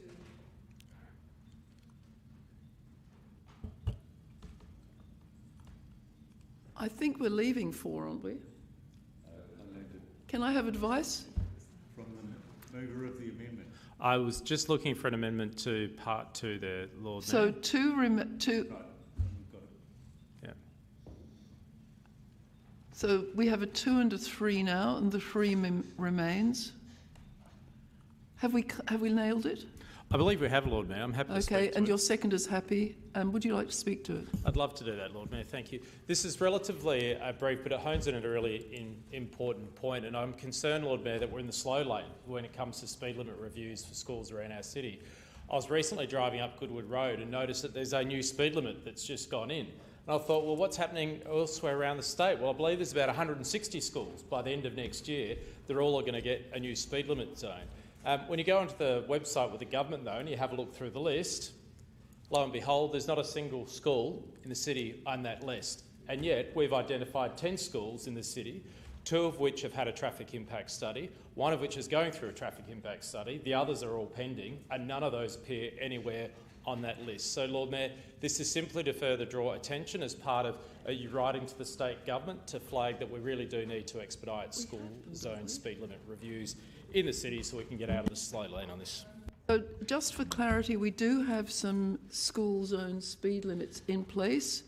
There are at least 2 schools that have no speed limits. Could I just get advice? Through the presiding member, Mr McCready. Through you, presiding member. We are currently working with DIT. All our submissions are in regards to our speed limit reviews, and just in particular in regards to the 40 kilometres per hour, and thank you for highlighting Goodwood Road. The reason why the state government has done that, they can do that on state roads. The City of Adelaide owns all its roads, and we are in negotiations with the state government to look at where 40 kilometres would be applicable. So thank you for that. It's a valid amendment. I think everyone's happy with it. Councillor Freeman, was this one of the matters that you wanted to declare an interest with? I just declared a general interest, Okay, given speed fine. limits that we did. Thank you. I was just checking. I don't think we have anybody speaking against this. No, Councillor Corus seconded it. Would you like to speak on behalf? Thank you, Lord Mayor. I just want to say that I was I was against this at the committee because it just didn't make sense. It needed to be sped up, and this process does. I thought to bring this back into council on a workshop to have more discussion doesn't mean that we're going to go forward on anything, but this is actually much better amendment. It allows the process to work within the state government, and I commend Councillor Siebentritt for bringing this through. Thank you. I think we're in furious agreement here. You're not going to speak against it, Councillor Martin, are you? Yeah, just very briefly. Look, very briefly, Lord Mayor. Brave man. Look, the most important part about this in the amendment that I moved and that Councillor Couros found unpalatable is that none of this is funded, and I think deferring it together with the letter will allow us to consider how we fund things like North Adelaide Primary. And I encourage Councillor Couros to vote for this because the schools nominated in here with an unfunded plan were expecting some joy from our committee report. Unfortunately, it was not there, and hopefully the workshop that we have next year will bring some joy to them. Let's put that. All those in favour? All those against? That's carried. Thank you, members, unanimously. Councillor Marr, you've got Capital Works item 4. Sorry, Lord Mayor, that was for the amendment. We need to do a vote on the substantial motion. Oh, I'm sorry. Move the motion as amended. All those in favour? All those against? That's carried. Thank you for helping me there. Capital Works Monthly, moved by Councillor Marr, seconded by Deputy Lord Mayor. Any debate? If not, all those in favour? All those against? That's carried. Thank you, members. Item 14, which is a discussion of the Northern Parklands Act. Would someone be prepared to move that? Councillor Martin, seconded by Councillor Giles. Any debate? Just a question, if I may, Lord Mayor. And look, I thank the administration for the report. It is greatly concerning, and the potential for the application of something similar is apparent through the administration report, something similar in the City of Adelaide. But can I just ask for some clarification? And I have to say, I did not go to the link to the legislation, but the administration references particularly the likelihood of there being a need for some reform to parklands management, if I'm correct, because of the growth that's anticipated in places like Southwark and Bowden. Can I ask for the origins of that? Is that contained within the legislation, or is that something that the administration understands from conversations with government? Through the CEO. Through the presiding member, Mr Herides. Thank you, and through the chair, for the question. If we're picking up correctly on the intent of the question, there was reference in the Greater Adelaide Regional Plan of reviews of the governance arrangements, firstly with regard to the establishment of the Northern Parklands, hence this reference, but there was also reference within the GARP of the potential to review the governance structures of the Adelaide Parklands. That's where the reference stems from. Is that sufficient? Yes, that's sufficient, Lord Mayor. Look, can I just say for elected members, this is potentially a very serious matter for us. There is foreshadowed in the summary of the legislation a similarity between the parklands and the Northern Parklands, and there is an inference of the likelihood that there will be, if not a debate, then some initiative that might lead to a similar structure. And as the administration notes within the report, were that to happen, it would mean that the parklands would be gone without any participation of the City of Adelaide, or indeed any compensation. Councillor Giles? Yeah, I also read this with great concern. It would have been great if we had the opportunity to have this as part of our a workshop or a discussion in a committee, but we ran out of time. And I'm really glad that it's been brought to our attention that the LGA did ask us to engage in this issue, although it doesn't appear at this stage to be directly related to us. The whole principle about green space and who should be engaged in discussion about what happens in the green space, who should look after it, what it should be for, what should be surrounding it. It's just a natural opportunity for local government and state government to work together collaboratively. And yet this state government seems to have a view that that they're not going to bother with collaborating with local government. They'll just legislate and lock local government out. This is not a good model. We've seen what happened in the Live Golf discussion. The Live Golf decision, and also in the Women's and Children's Hospital decision. Legislation and sort of railroading and pushing through legislation to get one view through takes away all the experience, knowledge and expertise that local government has, local councils have about their community, their environment, maybe also, their relationship with their local group of Aboriginal people. It needs to be a more collaborative approach around these matters, and I just think it does signal more an attitude and a way of working that is not in the best interests of the community and not in the best interests of us as local government representing that community. Councillor Davis. I think the next thing will be the stadium, and I warn you as such. I think if the council doesn't get on board with this state government, they'll move us out of the way for better or worse. And so we need to be seen to be cooperating with the state government. We saw that with Live Golf, and I think we'll see that with the stadium. And this will happen more and more. I'm sure Peter Malinowskis will be returned in the next government. I think the council needs to remember that we are created under a state act. We can be intelligent about these things and the way that we push back on projects. But the council, for example, on Live Golf, creating issues for the state government, I think led to that seizure.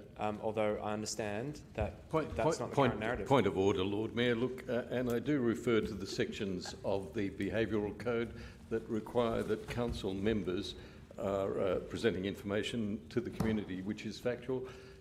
The point is that the council negotiated with the government in good faith with some, and I've forgotten the number, some phenomenal number of meetings to cooperate, and then an announcement was simply made without consultation. So it was something that we did not provoke.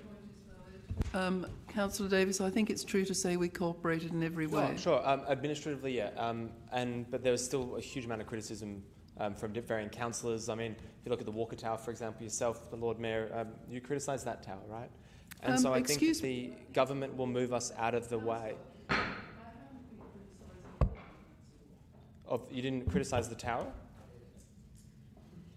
You can't just make things up, Councillor. Oh, okay, maybe I misread that. I didn't realise that you were in favour of it.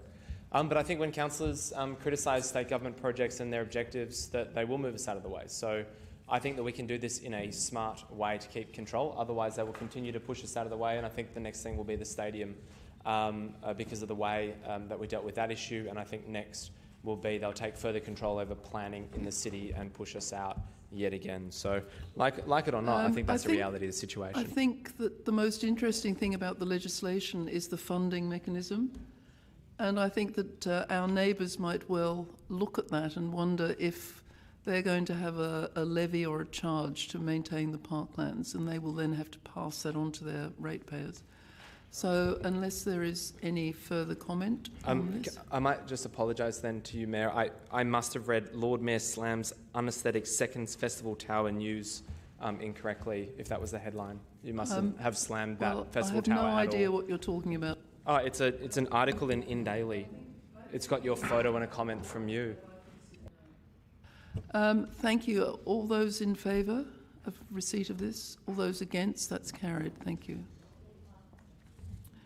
The next item is... I'm sorry? 14.2.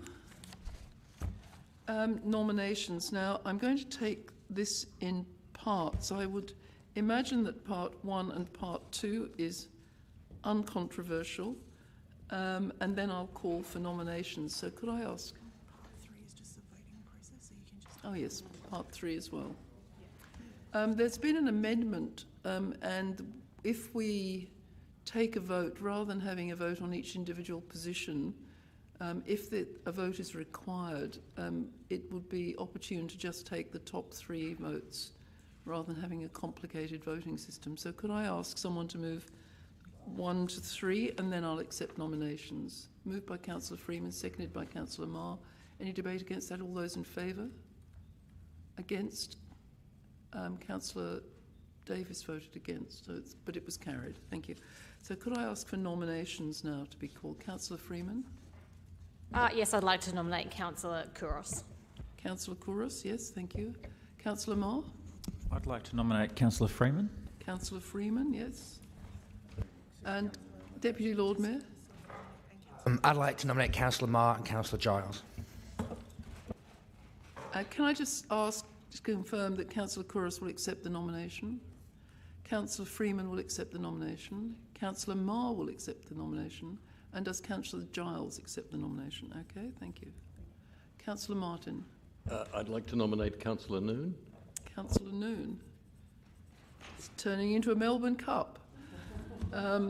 So, are there any other nominations? Councillor Noon, accept the nomination? No.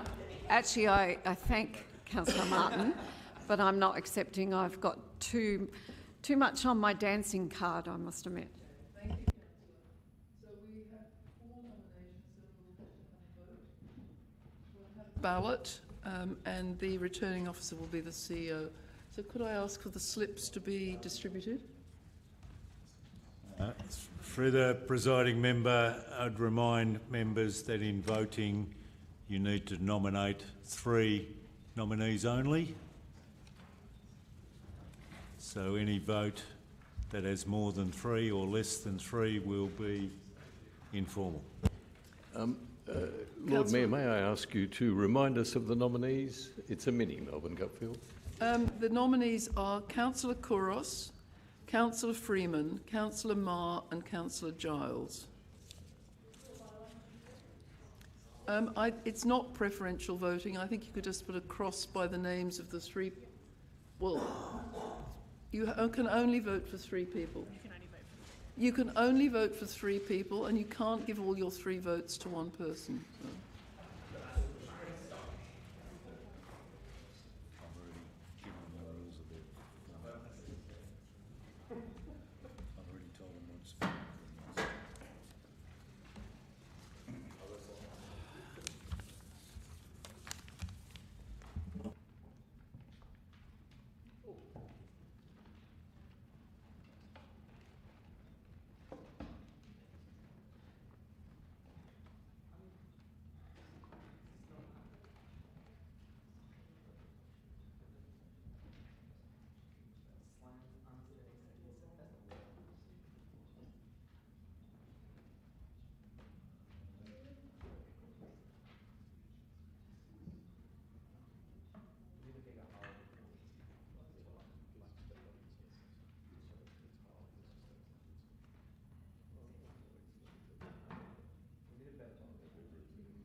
Members, whilst the returning officer is dealing with this, can I seek leave of the meeting to carry on with the next agenda item?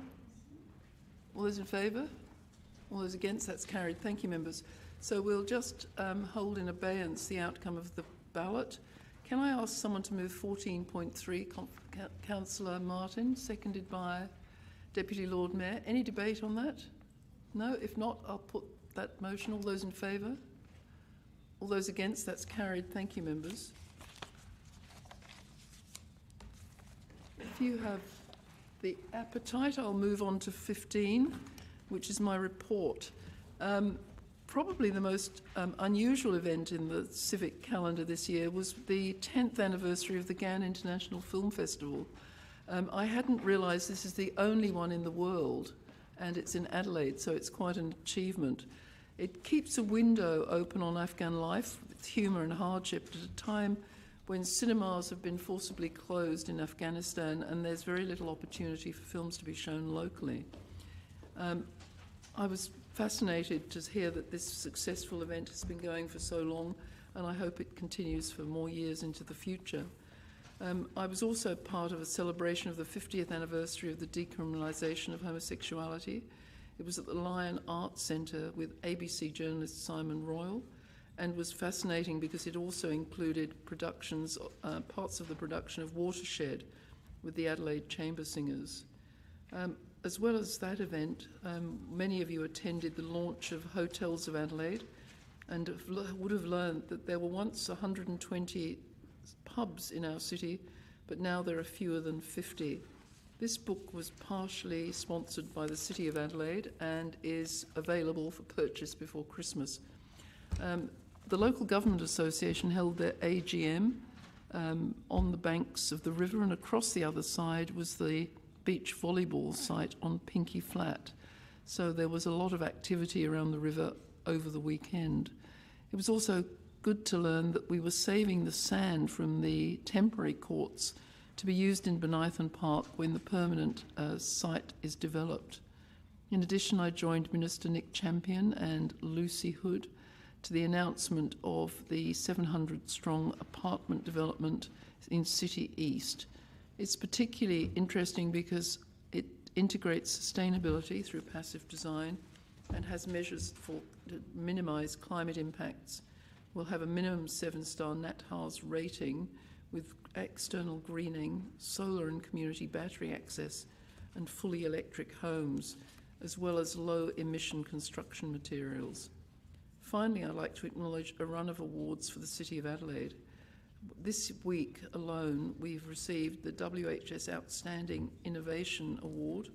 This was for University of Adelaide research into our outdoor workers' stress in extreme heat and work that will be directly able to inform safer work practices in the future. Our Archie project has also picked up 2 state awards for planning research and the Minister's Award, and we received 4 commendations for planning excellence for the city plan, our waste recovery performance and the Adelaide Parklands management strategy. I'm particularly pleased that the Archie project manager, Ellen Liebelt, received an award for her activities in running Archie. It's been an extraordinary week, and I'd particularly like to acknowledge and congratulate our staff, without whom these awards would not have been received. They've actually worked extraordinarily in innovative ways, and I commend them all. So please pass on my congratulations. Could someone move by Councillor Abraham today, seconded by Councillor Marr, my report be received? All those in favour?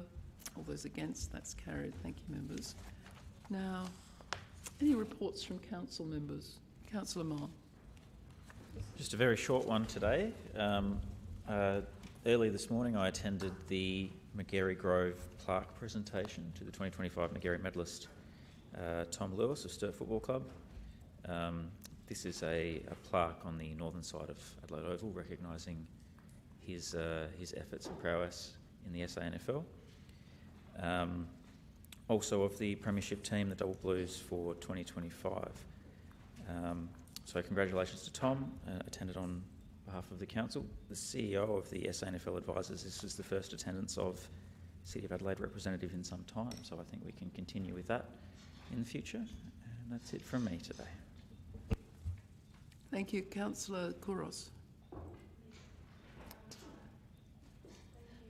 Lord Mayor, I understand that this reports for council members is for reporting on representation of you as a Lord Mayor, and no more than that. And I just wanted to be clear that the Wake Up to Change, which I've got here as representing you, that did not happen. So they didn't get the notification that I'll be representing you there. So I think that needs to be amended. And also the Adelaide Festival program, I think you were present and you were acknowledged. So does that need to be amended? So I'm just... Okay, all right, just for tidying up the representation list. Thank you for drawing that to our attention. Councillor Freeman. Thank you, Lord Mayor. Firstly, the recommendation in this item is to acknowledge events we've attended on your behalf, but also boards, committees and other meetings we've attended in the time period specified. So to that end, I did attend the 2025 Australia Voice Chinese Singing Competition on behalf of the Lord Mayor, which was at Elder Hall, which had about 600 participants, most of which were children. It was very lively and exciting, lots of performances, and actually former Lord Mayor Alfred Huang was there, who bestowed on me some hot tips for how to behave in the chamber. Additionally, maybe just briefly to touch on the Adelaide Airport Consultative Committee, which I attended, as well as Deputy Member Councillor Noon, which was really interesting to attend that quarterly meeting and all the different bits and pieces relevant to that consultative committee. South Australia at the moment is leading in Australia in terms of growth of international flights and passengers. We have a lot of new services coming to Adelaide, which is really exciting, and I think that's only going to translate into more people living, visiting and working in our city. We did talk briefly about the building height code amendment, but that is still being progressed by the state government. Finally, very briefly, there was an agenda item about bird strikes that do happen routinely at the airport, and I thought it was interesting that that has doubled in frequency compared to the previous quarter, which is a bit of a reminder that this time of year all sorts of flora and fauna comes to our urban environments, including Rundle Mall, and sometimes there's little we can do to control that.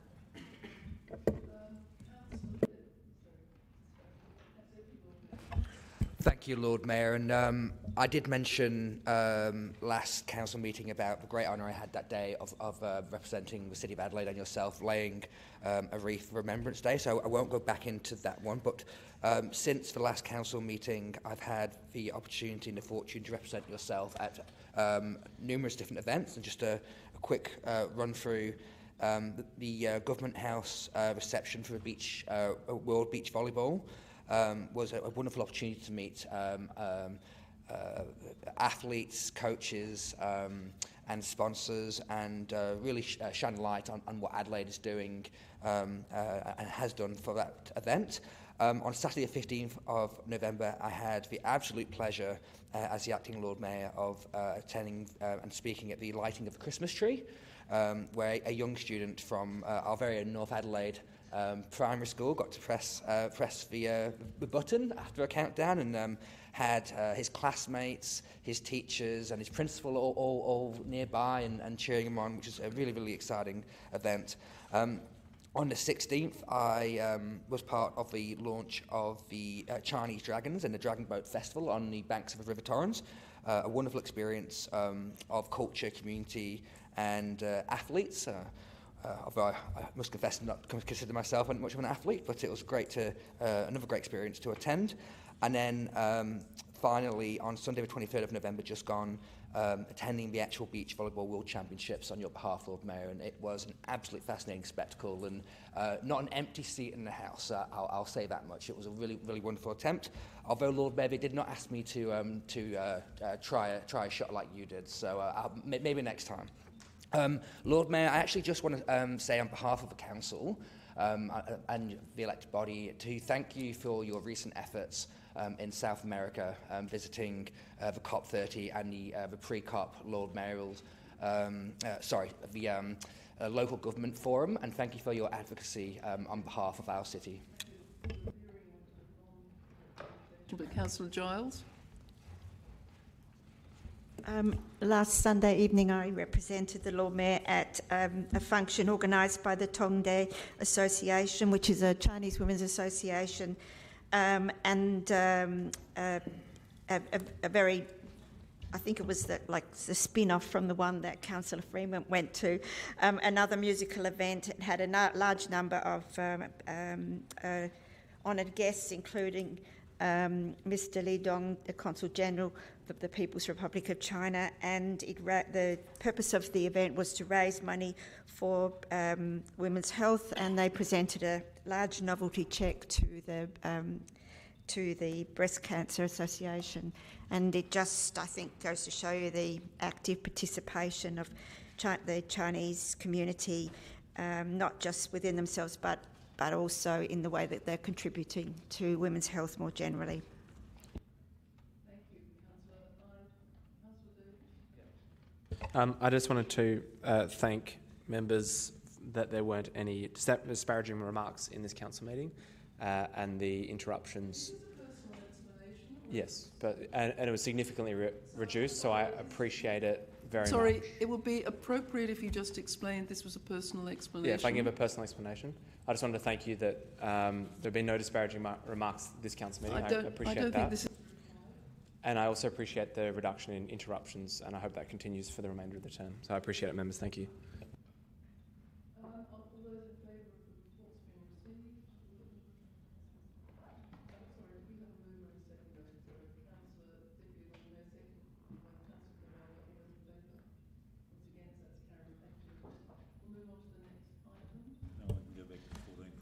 Oh yes, we understand there's been a tie, so we need another run-off vote. Through the presiding member, based on the votes cast, I can declare Councillor Freeman and Councillor Ma elected as two of the three council nominations. Councillor Kouros and Councillor Giles had a tied vote. We need to go to a second ballot. For those, so there's only one position now for nomination. So you're exercising a single vote in favour of either Councillor Kouros or Councillor Giles. A question, Lord Mayor. Wouldn't we actually call for nominations again? No. We don't. Okay, so It is a vote between Councillor Giles and Councillor Kouros. Thank you. In accordance with paragraph 8.5 of the report before you. One vote only. So, if you could put your ballot in the box. And again, we'll have the same process while the ballots are being counted. I definitely voted. Don't you worry about that. I get a deliberative, not a casting vote.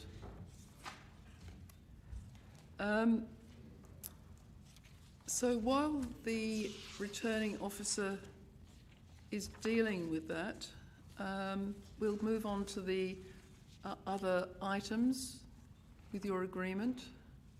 Can I seek leave of the meeting to carry on with motions and questions? All those in favour? Those against? That's carried. Thank you. So we have no motions on notice. Lord Mayor, just a question. If we proceed to the confidentiality, do we need to come out of confidentiality for the results? I don't think we'll get to confidentiality because we'll have questions for a while. There are no motions on notice. Motions without notice. Councillor Noon.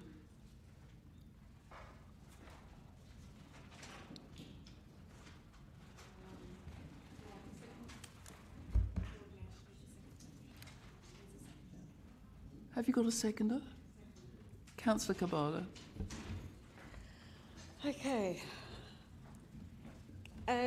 Given the level of concern raised with me and other councillors, directly by traders, property owners and tenants, along with the petition that we received, and I also acknowledge, of course, the deputation tonight by the Chief Justice, I want to bring this motion without notice to Council tonight, which will confirm and lock in the Mill Street amendment as agreed to via last week's workshop, but that workshop was not a committee, so it could not recommend to this council. And so this is formalising. Yes, Lord Mayor, I was not aware this was coming. I am a member of the board of the Adelaide Central Market Authority. Because this has been brought on, I have not had the opportunity to see whether I have a conflict to even be here to hear this read. I note that I've excluded myself whenever we've discussed the Gouger Street upgrade. I don't know whether a pedestrian crossing at one end constitutes a problem for me or not. I think this is about the Gouger Street upgrade, so for consistency... thank you, Councillor. We don't need assistance. I did send it through to everybody. I didn't receive it. You're on the council email. I think we just have to allow the councillor to make a decision. Lord Mayor, could I ask for an adjournment for just 2 minutes to see? Yes, of course. An adjournment's been sought. All those in favour? Was against? Just for 2 minutes. Can we just have the see who's nominated, Lord Mayor? Lord Mayor, can we just go through the nominations, or? They're still counting them. Oh.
believes he has a conflict.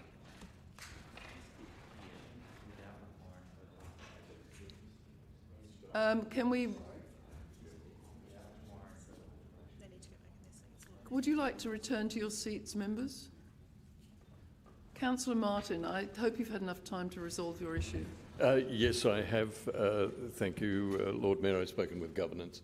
And the advice I've been given, and which I accept, is that I have perhaps a general conflict of interest as we are dealing with one minor part of the upgrade, and therefore it is my decision that I will remain in the room and participate in the discussion. So my next dilemma is whether this is in contravention of the last motion Councillor Noon put up to Council, which we supported, which was to not allow any changes that would delay the implementation of the segment outside the new development. So can I just have some assurances about number 5, because I'm concerned that that will delay things. Through the presiding member. In which case it's ultra vires. Mr McCready. Can we have clarity? Through you, presiding, in relation to 5. Yep, through you, presiding member. Thank you very much, CEO. In relation to 5, effectively we will be having to undertake a review. How long that review would take is unknown at this present time, as it was presented to us today. There's things within that we would typically not look towards. I'm seeing for the first time bike movements and safety. Effectively, that's outside of the normal scope and reviewing a zebra crossing, but there's a lot of work involved in that, and it will extend the time period. So part 5 would be the part that would require a delay and a rescission motion, so we won't accept that. Part 6, is that part 6 is ditto? Can you scroll it up so Mr McCready can see part 6, please? Through you, presiding member, if you're removing 5, by default, part 6 is actually redundant. So, Councillor Noon, we can accept the first 4 and the last 1, but not 5? 3. Sorry, the first 3. Through the presiding member, understanding the intent of 3, after the words Goodger Street Revitalisation Project scope, you would need to delete the words without requiring further alteration. Are you happy with that, Councillor Noon? Yes. Can I ask Councillor Kabada if he's happy with this as edited? Yeah. Thank you. Sorry, Lord Mayor, 4. Sorry, we're still in negotiation of 4. Line 3 from however, delete however, and reference to the zebra crossing itself is not to be painted until a traffic management assessment has been completed and considered by Council. So the reality is that won't delay anything because it's only a pot of white paint. Yes. Yeah, so, Governor, Secretariat, deleting the words, however, the zebra crossing itself is not to be painted until the traffic assessment has been completed and considered by Council. Shall proceed as planned, taking into account. Yep. So, Councillor Siebentrich, this is a question. It is a, yes, Lord Mayor, it is a question. So I think that completely removes any reference to the traffic impact study, doesn't it? Which is the entire purpose of 4, 5 and 6 is my reading. So we're saying that there is my question is there is absolutely no potential to include a traffic impact assessment at this point in the process. Is that what through the presiding member, in answer to the question, would any aspect of the motion potentially delay the project? The advice from your administration is that the traffic management assessment would, and it has been ruled by the Lord Mayor that that reference is therefore ultra vires based on the previous motion. Okay, so I think that we've made this an acceptable motion, though it is quite it is quite important that you understand what you're voting for. So 1 and 2 are the status quo. 3 is the status quo.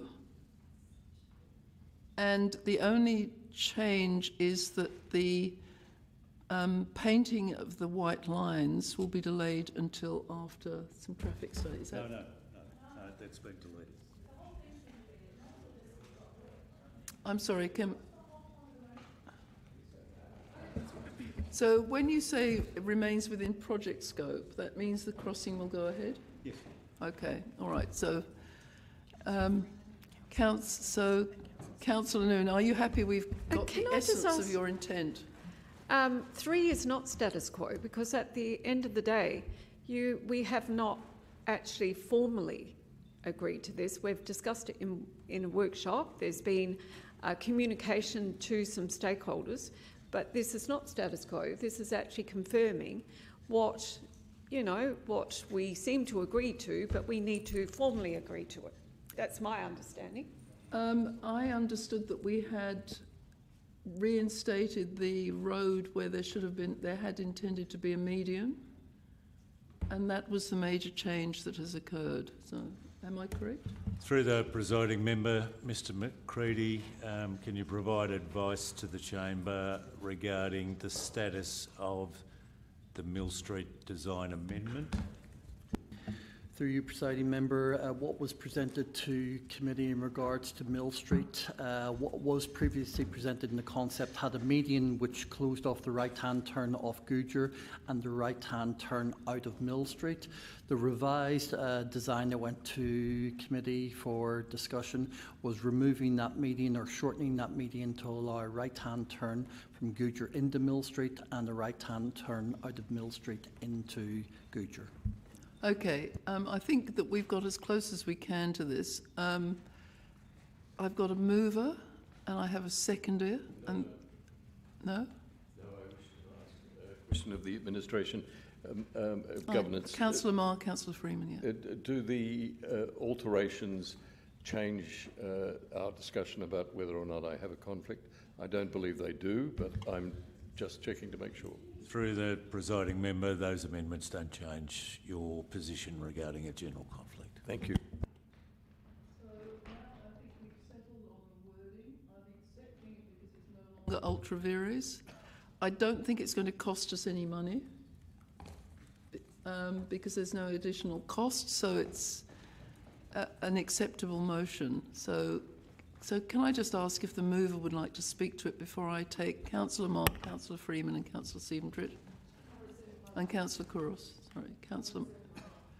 Rights resolved to be retained, and so we'll go around the room. It was Councillor Mark, Councillor Freeman, Councillor Stephen-Tritt, Councillor Couros. Thank you. Firstly, Sorry? just a question Councillor to Davis. maybe perhaps remind me, did we get a seconder for this? Yes. We did? Okay.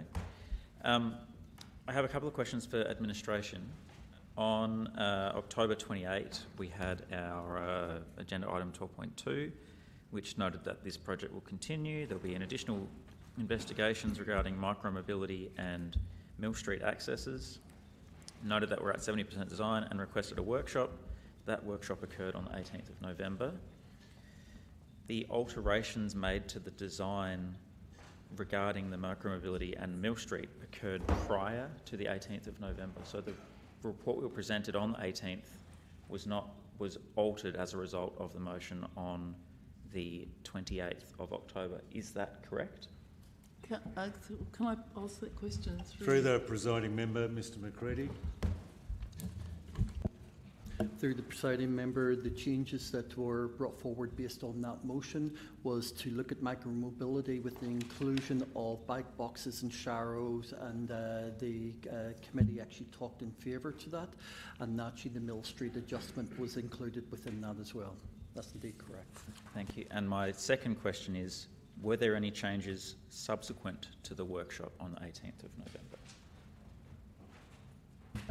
The only, through you, presiding member, the only changes... Subsequent as in following workshop. Yes. Sorry, CEO. Through you, presiding member, the only changes have been effectively as indicated in regards to what the council were seeking via that motion. So I think I'd like to speak to this now. I don't think we need to do this. I think we already did this on the 28th of October, and our administration has responded by actioning what we asked them to do, which was including the micromobility and including the Mill Street access. I don't actually see what we're achieving by putting this through. I don't really understand why we're talking about this motion. We've already done this work. It's happened. Sometimes councils move in mysterious ways, Councillor. Councillor Freeman, Councillor Siebentritt. Thank you, Lord Mayor. So just want to, if I can begin with a question. So it reaffirms that a zebra crossing on Goodger Street. So we're to take it that this means it's the location as per the recent workshop we had, because it doesn't actually specifically refer to where on Goodger Street the zebra crossing is. I'm unable to answer that, but Through the presiding member, Mr McCready. Through you, presiding member, that's indeed correct. It is a crossing as indicated adjacent to the Sir Samuel Way and the Supreme Court. Yeah, thank you. I'm happy to speak to Lord Mayor. I feel uncomfortable about where we landed, and I'm happy to share that I was really sitting on the fence around how to proceed with this, and I'd made it really clear at the last meeting that I do believe our investment's ultimately going to lead to the pedestrianisation of this part of the city, which is a fantastic thing. I also believe that we'd ultimately end up with a zebra crossing. However, I thought it was fair and reasonable to collect a little bit of extra data to be able to back up this going in place. And to your point, Lord Mayor, I was thinking we're heading down a path where we do everything but use the pot of white paint to put the lines in the road. Clearly, we're not at a point now where that's an option, and I feel like we're being channeled down to a point where we're needing to make a decision right now on this rather than having that additional data, which is unfortunate. Yeah, I just feel like there was still an opportunity to collect a little bit of extra data to inform our decision. Councillor Couros then Councillor Davis and then Deputy Lord Mayor. Well, Councillor Couros.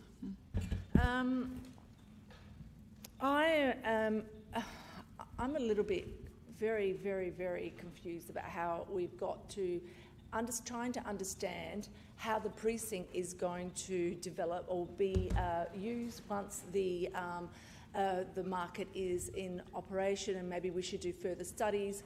And we have an obligation to not only people that cross over from the courts, but we have an obligation for the people that use the whole street.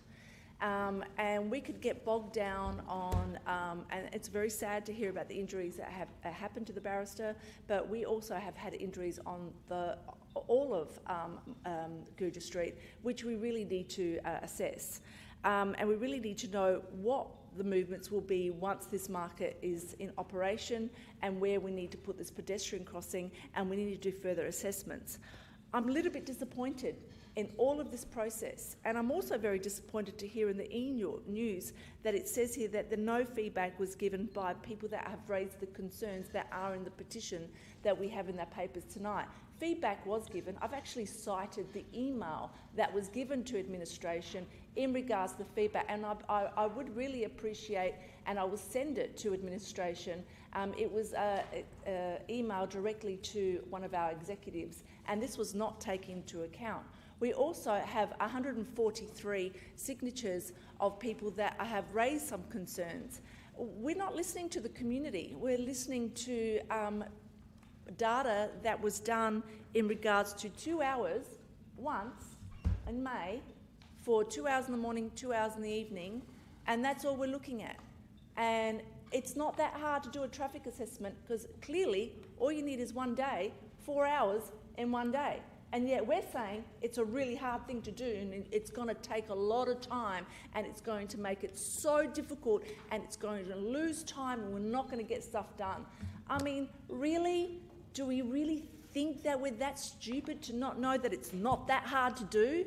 Are we really going to base it on one assessment done in May for 2 hours in the morning and 2 hours at night? We're not really looking at the precinct overall, how the movement's going to be done once it's in operation and once it's in full swing. We're going to just turn around and say that we've had, you know, someone here concerned about their employees, but we're not concerned about the people that use the whole street. What, the people down Morpher Street are not as important as the people at the top of Guja Street? What are we? Are we not protecting the whole public? Or are we just saying, it's okay, we will provide the data that we have here, it's enough to say let's go ahead with pedestrian crossing and not do a full assessment of what the street would look like in full swing, and we'll just base it on 2 hours of traffic report that we did once in May 2025. Leave sought. I am very, very disappointed. I think with leave this has been council. sought to We speak really need to do a deep dive. All those in favour? All those against? That's carried. Keep going. We really need to do a deep dive in how the pedestrians will be using this whole precinct. We need to keep all of them safe, not just the top end. Councillor Davis. I have a question. How does it delay the... It doesn't... It's more to your ruling to say that those matters should be knocked out. How does it delay the entire project if it's just one small element of it that's still going to continue? I take advice from the administration. Through the presiding member, Mr McCready, can you provide some supporting advice to your previous advice? Thank you, CEO, through your presiding member. And just note, Council, one of the key project pieces is the section in front of the Central Market from Zuma's straight up to Sir Samuel Way. That is important that we get into that in June. We're at 70% and we need to finalise our design. Part of that key design is that intersection, which is the cross section from Mr. Samuel Way across to the other Supreme Court. Noting, I've heard tonight in regards to it's as simple as painting lines. It's not just painting lines, it's the building of the medians, it's the removal of the medians, it's the grading of the road, it's a relining the traffic signalling and whatever. That is the first section on that northern side that we are attempting to do. So it will have an impact in regards to the delivery. At the end of your speaking? So, can I ask another question? My understanding is we're at 70% design. Would there be anything, like how much would it hold up the project if there was amendment to this, that this was to be brought back to a workshop for the discussion at this point, and then the council amended the 70% design to, at that point, to shift the pedestrian zone from one place to another, if that was where we went? How much time would that take? And would it delay the project indefinitely? Through the presiding member, Mr McCready. Thank you, CEO. Through the presiding member, the team in advance of this have looked basically up and down the street in regards to the crossing locations. I think it's been previously stated through the deputation tonight is the only available locations, noting that we do have a crossing at the Goodyear Street entrance into the car park. Really, this is the most ideal location. How this is physically assessed is based on the volume of people that actually cross and the volume of cars and naturally the amount of incidents. This actually qualifies through DIT and through all of the standards in regards to meeting it in regards to zebra crossing, and this is why this was deemed the most appropriate location.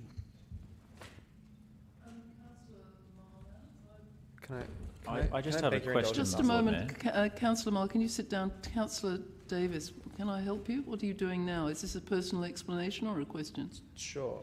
I just had one more question.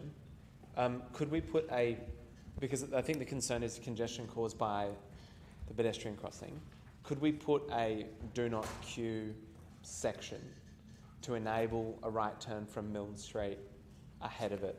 Is that something we could look at to address queuing concerns as a result of the pedestrian crossing so people can still get out?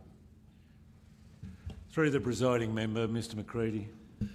Through you, CEO, and through the presiding member, we could certainly have a look at the Keep Clear. It's one that we would need to discuss with DIT. But effectively, the modelling that we've done says the maximum amount of weight at the proposed zebra crossing is potentially 3 cars. Actually, the biggest weight that you would have is the right-hand turn from Goodyear going into Mill Street, where cars are behind. The cars are seeking to turn right. But we will look at to see what is possible. Can Thank you. Just a question on this one here. I just want to move an amendment to that effect.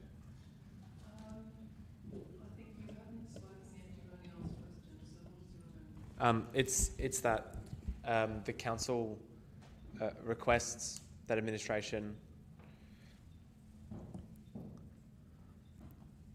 present a report at the next appropriate committee. To Sorry, consider it. Lord Mayor, have we voted on the original amendment? Are we able to just There is keep no amending this? amendment. This is the first amendment.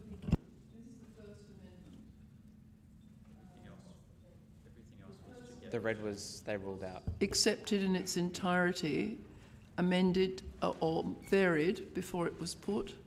This is the first amendment, so there's still capability of one other amendment. This one has been seconded by Councillor Kabada. Yeah. Works Committee to consider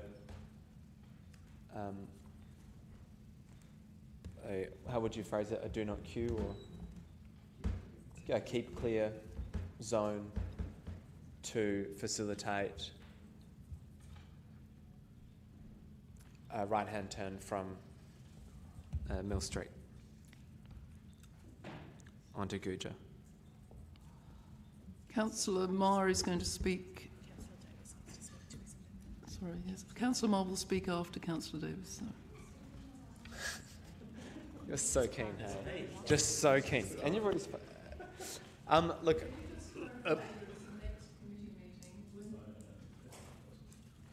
To the next. Lord Mayor, look, may I just intervene to declare, as I declared a general conflict of interest, as I've listened to the debate and heard discussion, as Councillor Davis mentioned a moment ago, about delays to the entire project and what is and what isn't possible. The nature of the debate is changing. I'm feeling my conflict developing. I am going to excuse myself and not participate further.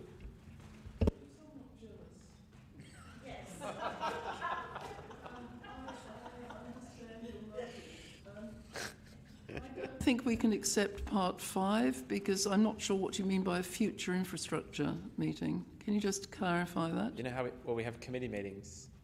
When are you suggesting we do this? Like the next one? No, we can't. I'm sorry, I won't accept that. Well, at a time when the administration... We won't accept that. It's not possible. I'm sorry. It's too short notice. I've made a ruling. It's too short notice. On the advice. I have a point of order. A future infrastructure public works committee is not too short notice. You can't change what was just said. You said you wanted it at the next one. The next one is next week, and I'm not accepting it. Oh no, I mean like it says a future, so I'm happy with a future. And when the administration, I'm happy to be in their hands. So whenever is next suitable for the administration. I'll accept that motion if it's a future. Does your seconder wish to speak? Let's move it along, shall we?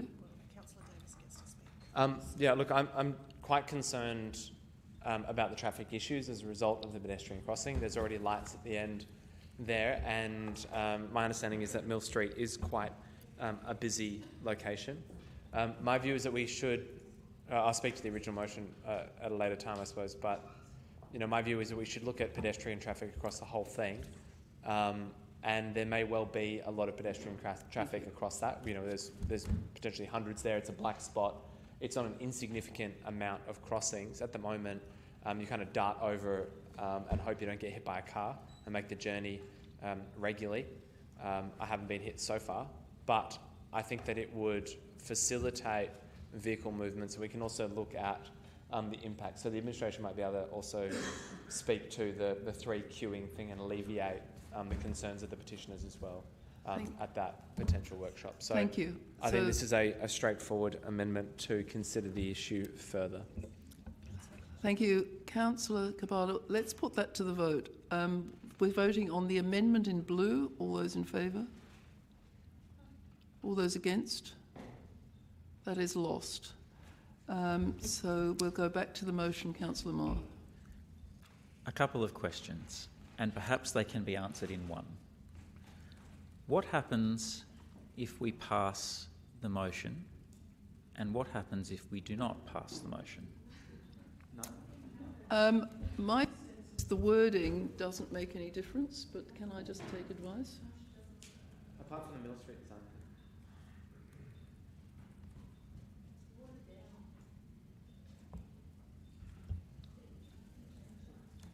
Paragraph 1 notes a petition presented earlier in this meeting. Paragraph 2 notes a design as presented at the workshop. Paragraph 3 includes endorsement of the Mill Street design amendment. Is that new? That is new. 4 is a reaffirmation of a proposed inclusion of a zebra crossing. So the difference hinges on the endorsement word in paragraph 3. So I'd say this is not an ideal way to design or progress a capital works It's project. all very complicated, and I'm really not sure how we ended up in this point. If all we wanted to do was endorse that we wanted the right turn on Mill Street and the zebra crossing, then could this not be done in a single line that says that council endorses and confirms the right turn on Mill Street and the zebra crossing at the location in the court system? Can we take it in parts? Would that not be a more simpler way of doing it? It's not your motion. It's someone else's motion. It would be far more sensible, but this is the motion that's before the chair, before not your motion. council. It's someone I else's think motion. that. Thank you, Councillor Kouros. There would be a simpler way of doing this. You're right, but that's not. I just want to make sure that I understand what we've got here, because we started with something very different from this, and as it currently appears, the effect of voting yes for this is to confirm that we have the right turn at Mill Street and the zebra crossing, and the effect of saying no is to affirm that we have the right turn and the zebra crossing, because that's what we did at the workshop. Point of order, Lord Mayor. And we're going to continue to Point of order. 100% design from there. Just a moment. Point of order from Councillor Kouros. We are to speak to the motion, not question the motion. Is that correct? It was a question about the motion, so I accepted it. motion. Sorry, Councillor Marr, do you wish to speak against the motion or speak for the motion? No, it's just a series of questions here. So I'm trying to understand what we're doing. If we vote for this, we affirm the position that we're already in. If we vote against it, we are in the position that we're already in. Is that correct? No. I think... Through the presiding member, that's not the advice I gave the chamber. Right? The advice I gave the chamber was that the use of the word endorses in paragraph 3 locks in a design amendment that was presented as an option at the workshop. Okay? There was no decision made at the workshop. That's Workshops aren't decision-making forums. Correct. Paragraph 3 of this motion takes the matter forward one step. This is reaffirming what was discussed at the meeting. I think that the implications are very minimal. It's moving forward slightly. It may not alter the direction we're going, and that may be what people want. Can we take it in parts, Lord Mayor?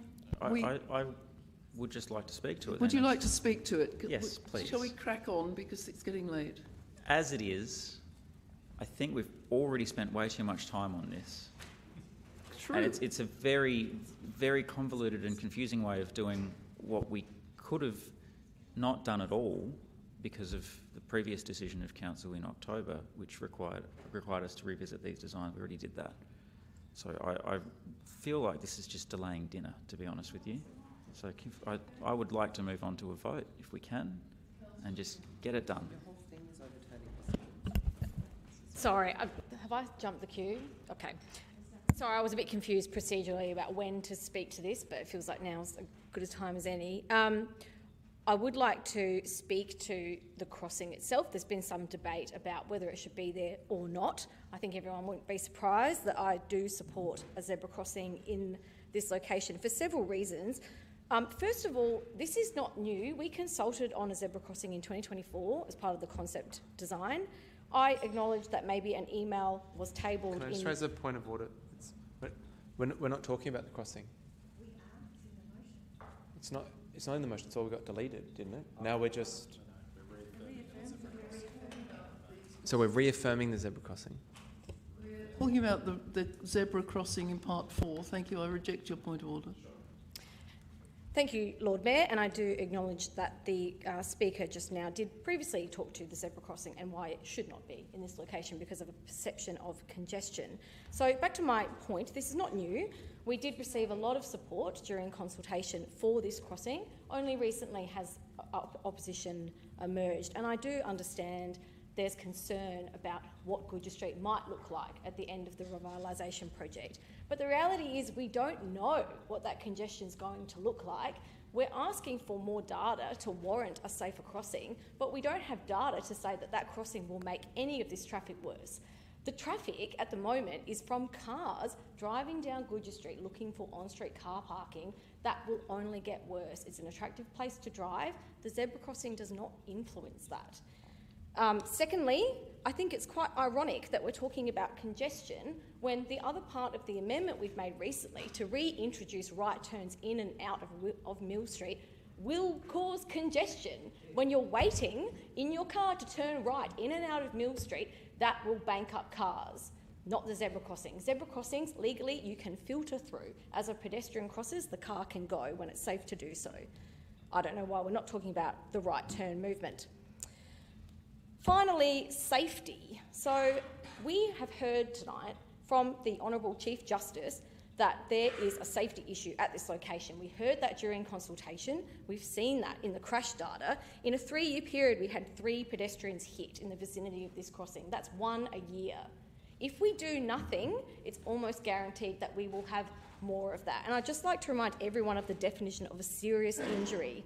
That is where a pedestrian is hit and admitted to hospital for a minimum period of an overnight stay and does not die as a result of those injuries within 30 days of the crash. That could be a life-changing disability, you've lost your leg or another limb, or a traumatic brain injury, and we heard tonight that head trauma was one of the 3 crashes that happened at this location. I personally cannot support another one of those incidents happening at this location. I think not proceeding with a zebra crossing is really concerning at best and negligent at worst. Those in favour, those against, that's carried. Thank you. So finally, I would just like to acknowledge, as we've all said tonight, this is a precinct. It's one of our best precincts. There's going to be many more people visiting and living here, and that only makes this safety issue even more important. We need to make a decision that benefits the majority of the community and not a small sample, and I'm not dismissing the concerns, but I'm not seeing any data to substantiate them. So I say we need to proceed with the design as is. I welcome a traffic study to understand potential impacts, which we can then respond to at a later date, but holding up safe infrastructure and potentially having another injury is negligent. Thank you. We'll just move along, and after Councillor Kabada, we should let him go first because he was the seconder. I just want to say I respect the Chief Justice coming in and showing what he shared, and obviously Councillor Freeman as well with what you said. I nearly got hit the other day walking across Kim William on a pedestrian crossing going into Wright Street by someone who wasn't paying attention. I don't think just putting a pedestrian crossing there is going to potentially just stop bad drivers from being bad drivers. To my point last week, we haven't done any modelling to support that the pedestrian crossing should actually go in that spot. I think we need more data, and even if it takes a few more days, a week, a few more weeks, till we gather that data to then make an informed decision is the best outcome, in my opinion. Councillor Giles, Deputy Lord Mayor, and then Councillor Noon will sum up. Yeah, I support this motion. But I do want to, by supporting this motion, draw people's attention to this area. This is people talk about we want to pedestrianise this area. This area is pedestrianised, well and truly pedestrianised. I was there last night getting one of those frozen yogurts with the lollies on top, which was excellent, my first go at that. And the place was packed, and this was a Monday night.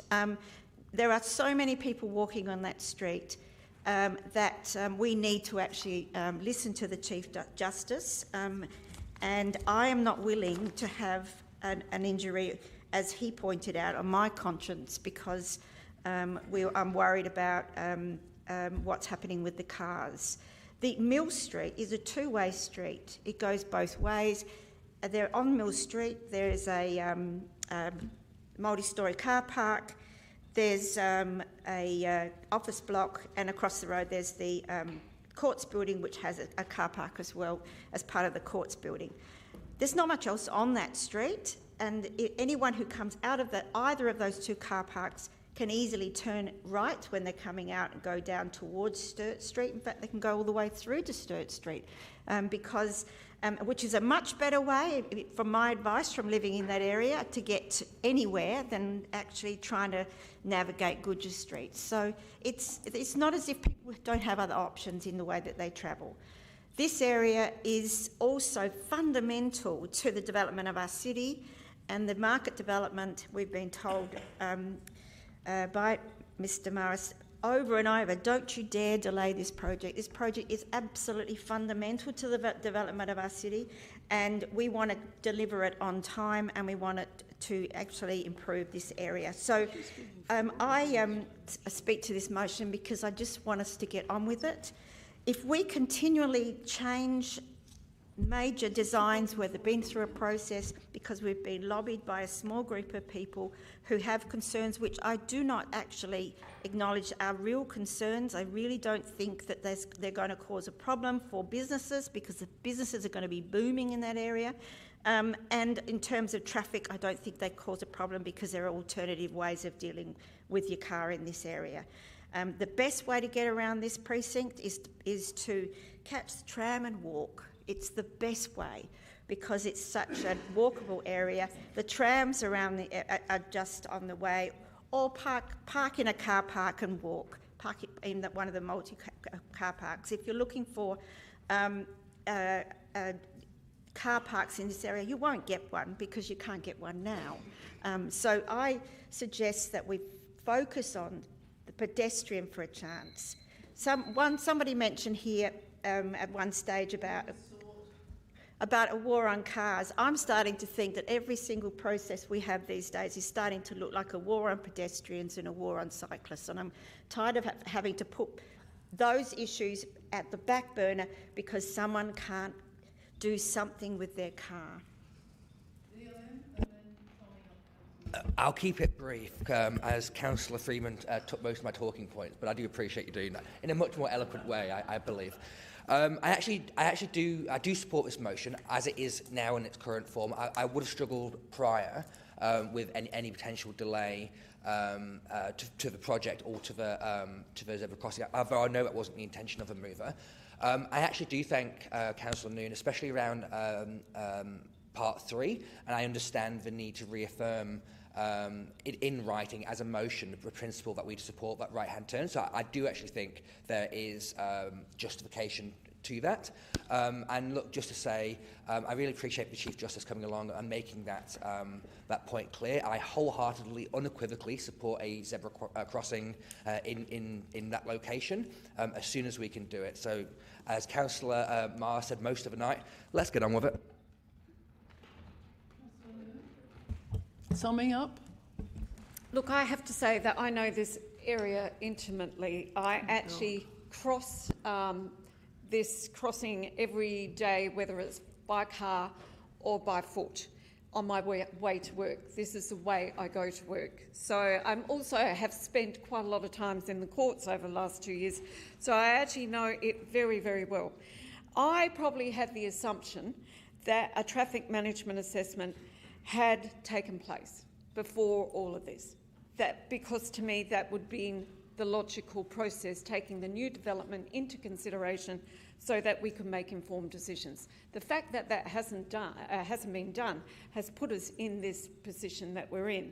And I concur with Councillor Siebentritt that this is an uncomfortable position because we have to make that decision tonight on the zebra crossing without this assessment. Obviously, I do not... Apologies. Point of order, Lord Mayor. I do respect the Councillor. My understanding there has been an assessment done and that information has been provided to us. But a full traffic management assessment, including the market development, I don't think that's been done. I asked that question today to administration. That has not been done. Yes, we actually received that information via the e-news, but a full traffic management assessment, taking the new development into consideration. That is what I would have expected to have been done already. Obviously, I do not want to hold up the process. As per my previous motion, I was driving, not holding up the process or the scope or the budget. Proposing, what I was actually wanting to propose is that infrastructure with the what we loosely called the pedestrian crossing at the moment, the refuge is very, very, very thin.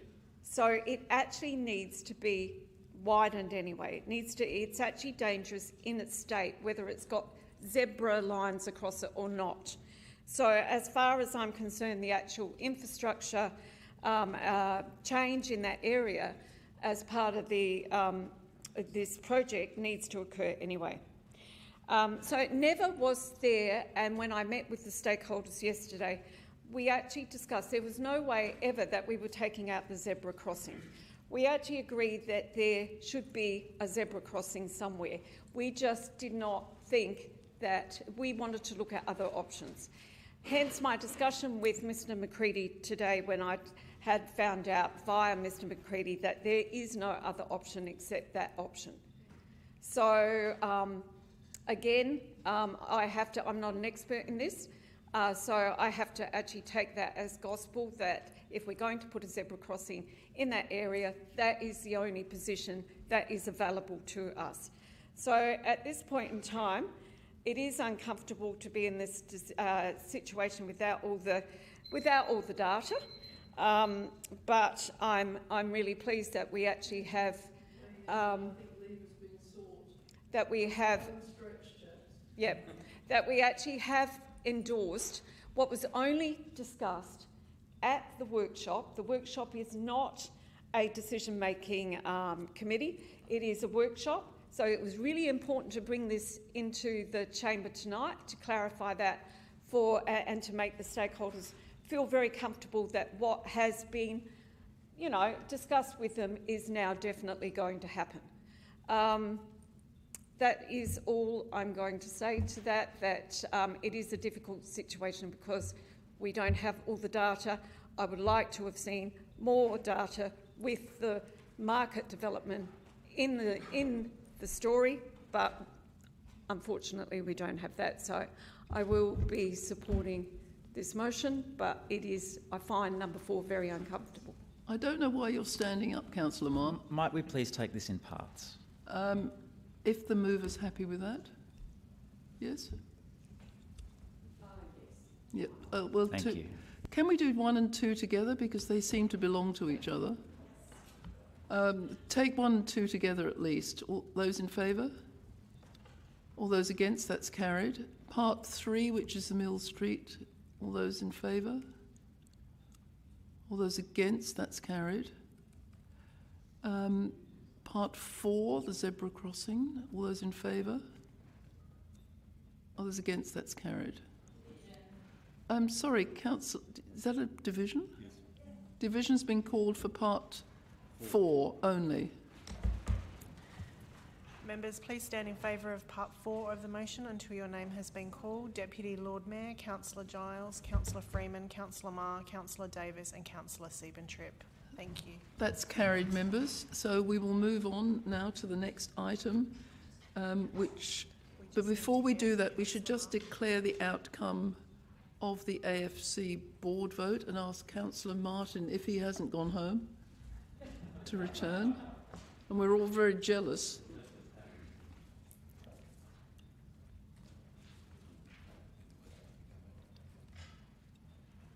He has voted, hasn't he? So the outcome is not of any great interest to him because he can't change it.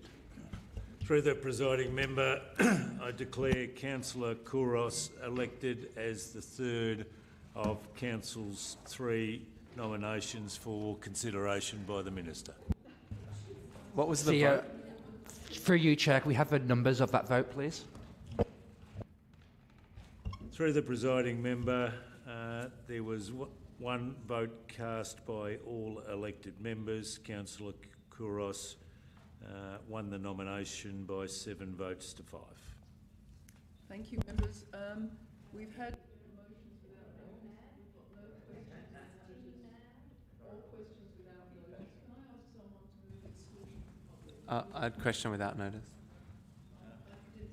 I have a question without notice. Who wants a question without notice? A question without notice? Yes. I did call an exclusion, but I will give you a question. Yeah, it was very quick. Did you invite any other mayors from other councils to go with you to Rio?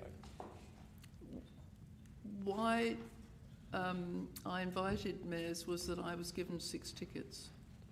Oh, you're giving 6 tickets. Okay. And then was there a request to the LGA to pay for part of the travel?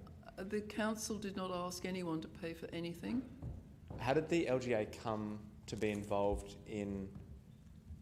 Because I understand they paid for some of the I'm happy to travel take costs. that on notice, but the LGMAs globally are involved in climate talks. It's a global phenomenon. It's a global... But there wasn't any request from your office to the LGA to pay for... No, there is a global involvement of LGMAs in climate talks at both COP. That's great. My question was, did you write to the LGA and request for them to pay? No, it's not my role to tell them what to do. Okay, all right, thank you. So can we move on? The exclusion clause, please. Moved by Councillor Marr, seconded by Councillor Giles, and there are 3 parts of it. So the first one is for part 22. All those in favour? All those against? The next is for part 23, moved again by Councillor Marr, seconded by Councillor Giles. All those in favour? All those against? That's carried. Now can we move on to 23.2 again? So 23.1 and 23.2. So I need an extra exclusion moved by Councillor Marr, seconded by Councillor Siemendrit. All those in favour? All those against? That's carried. Thank you.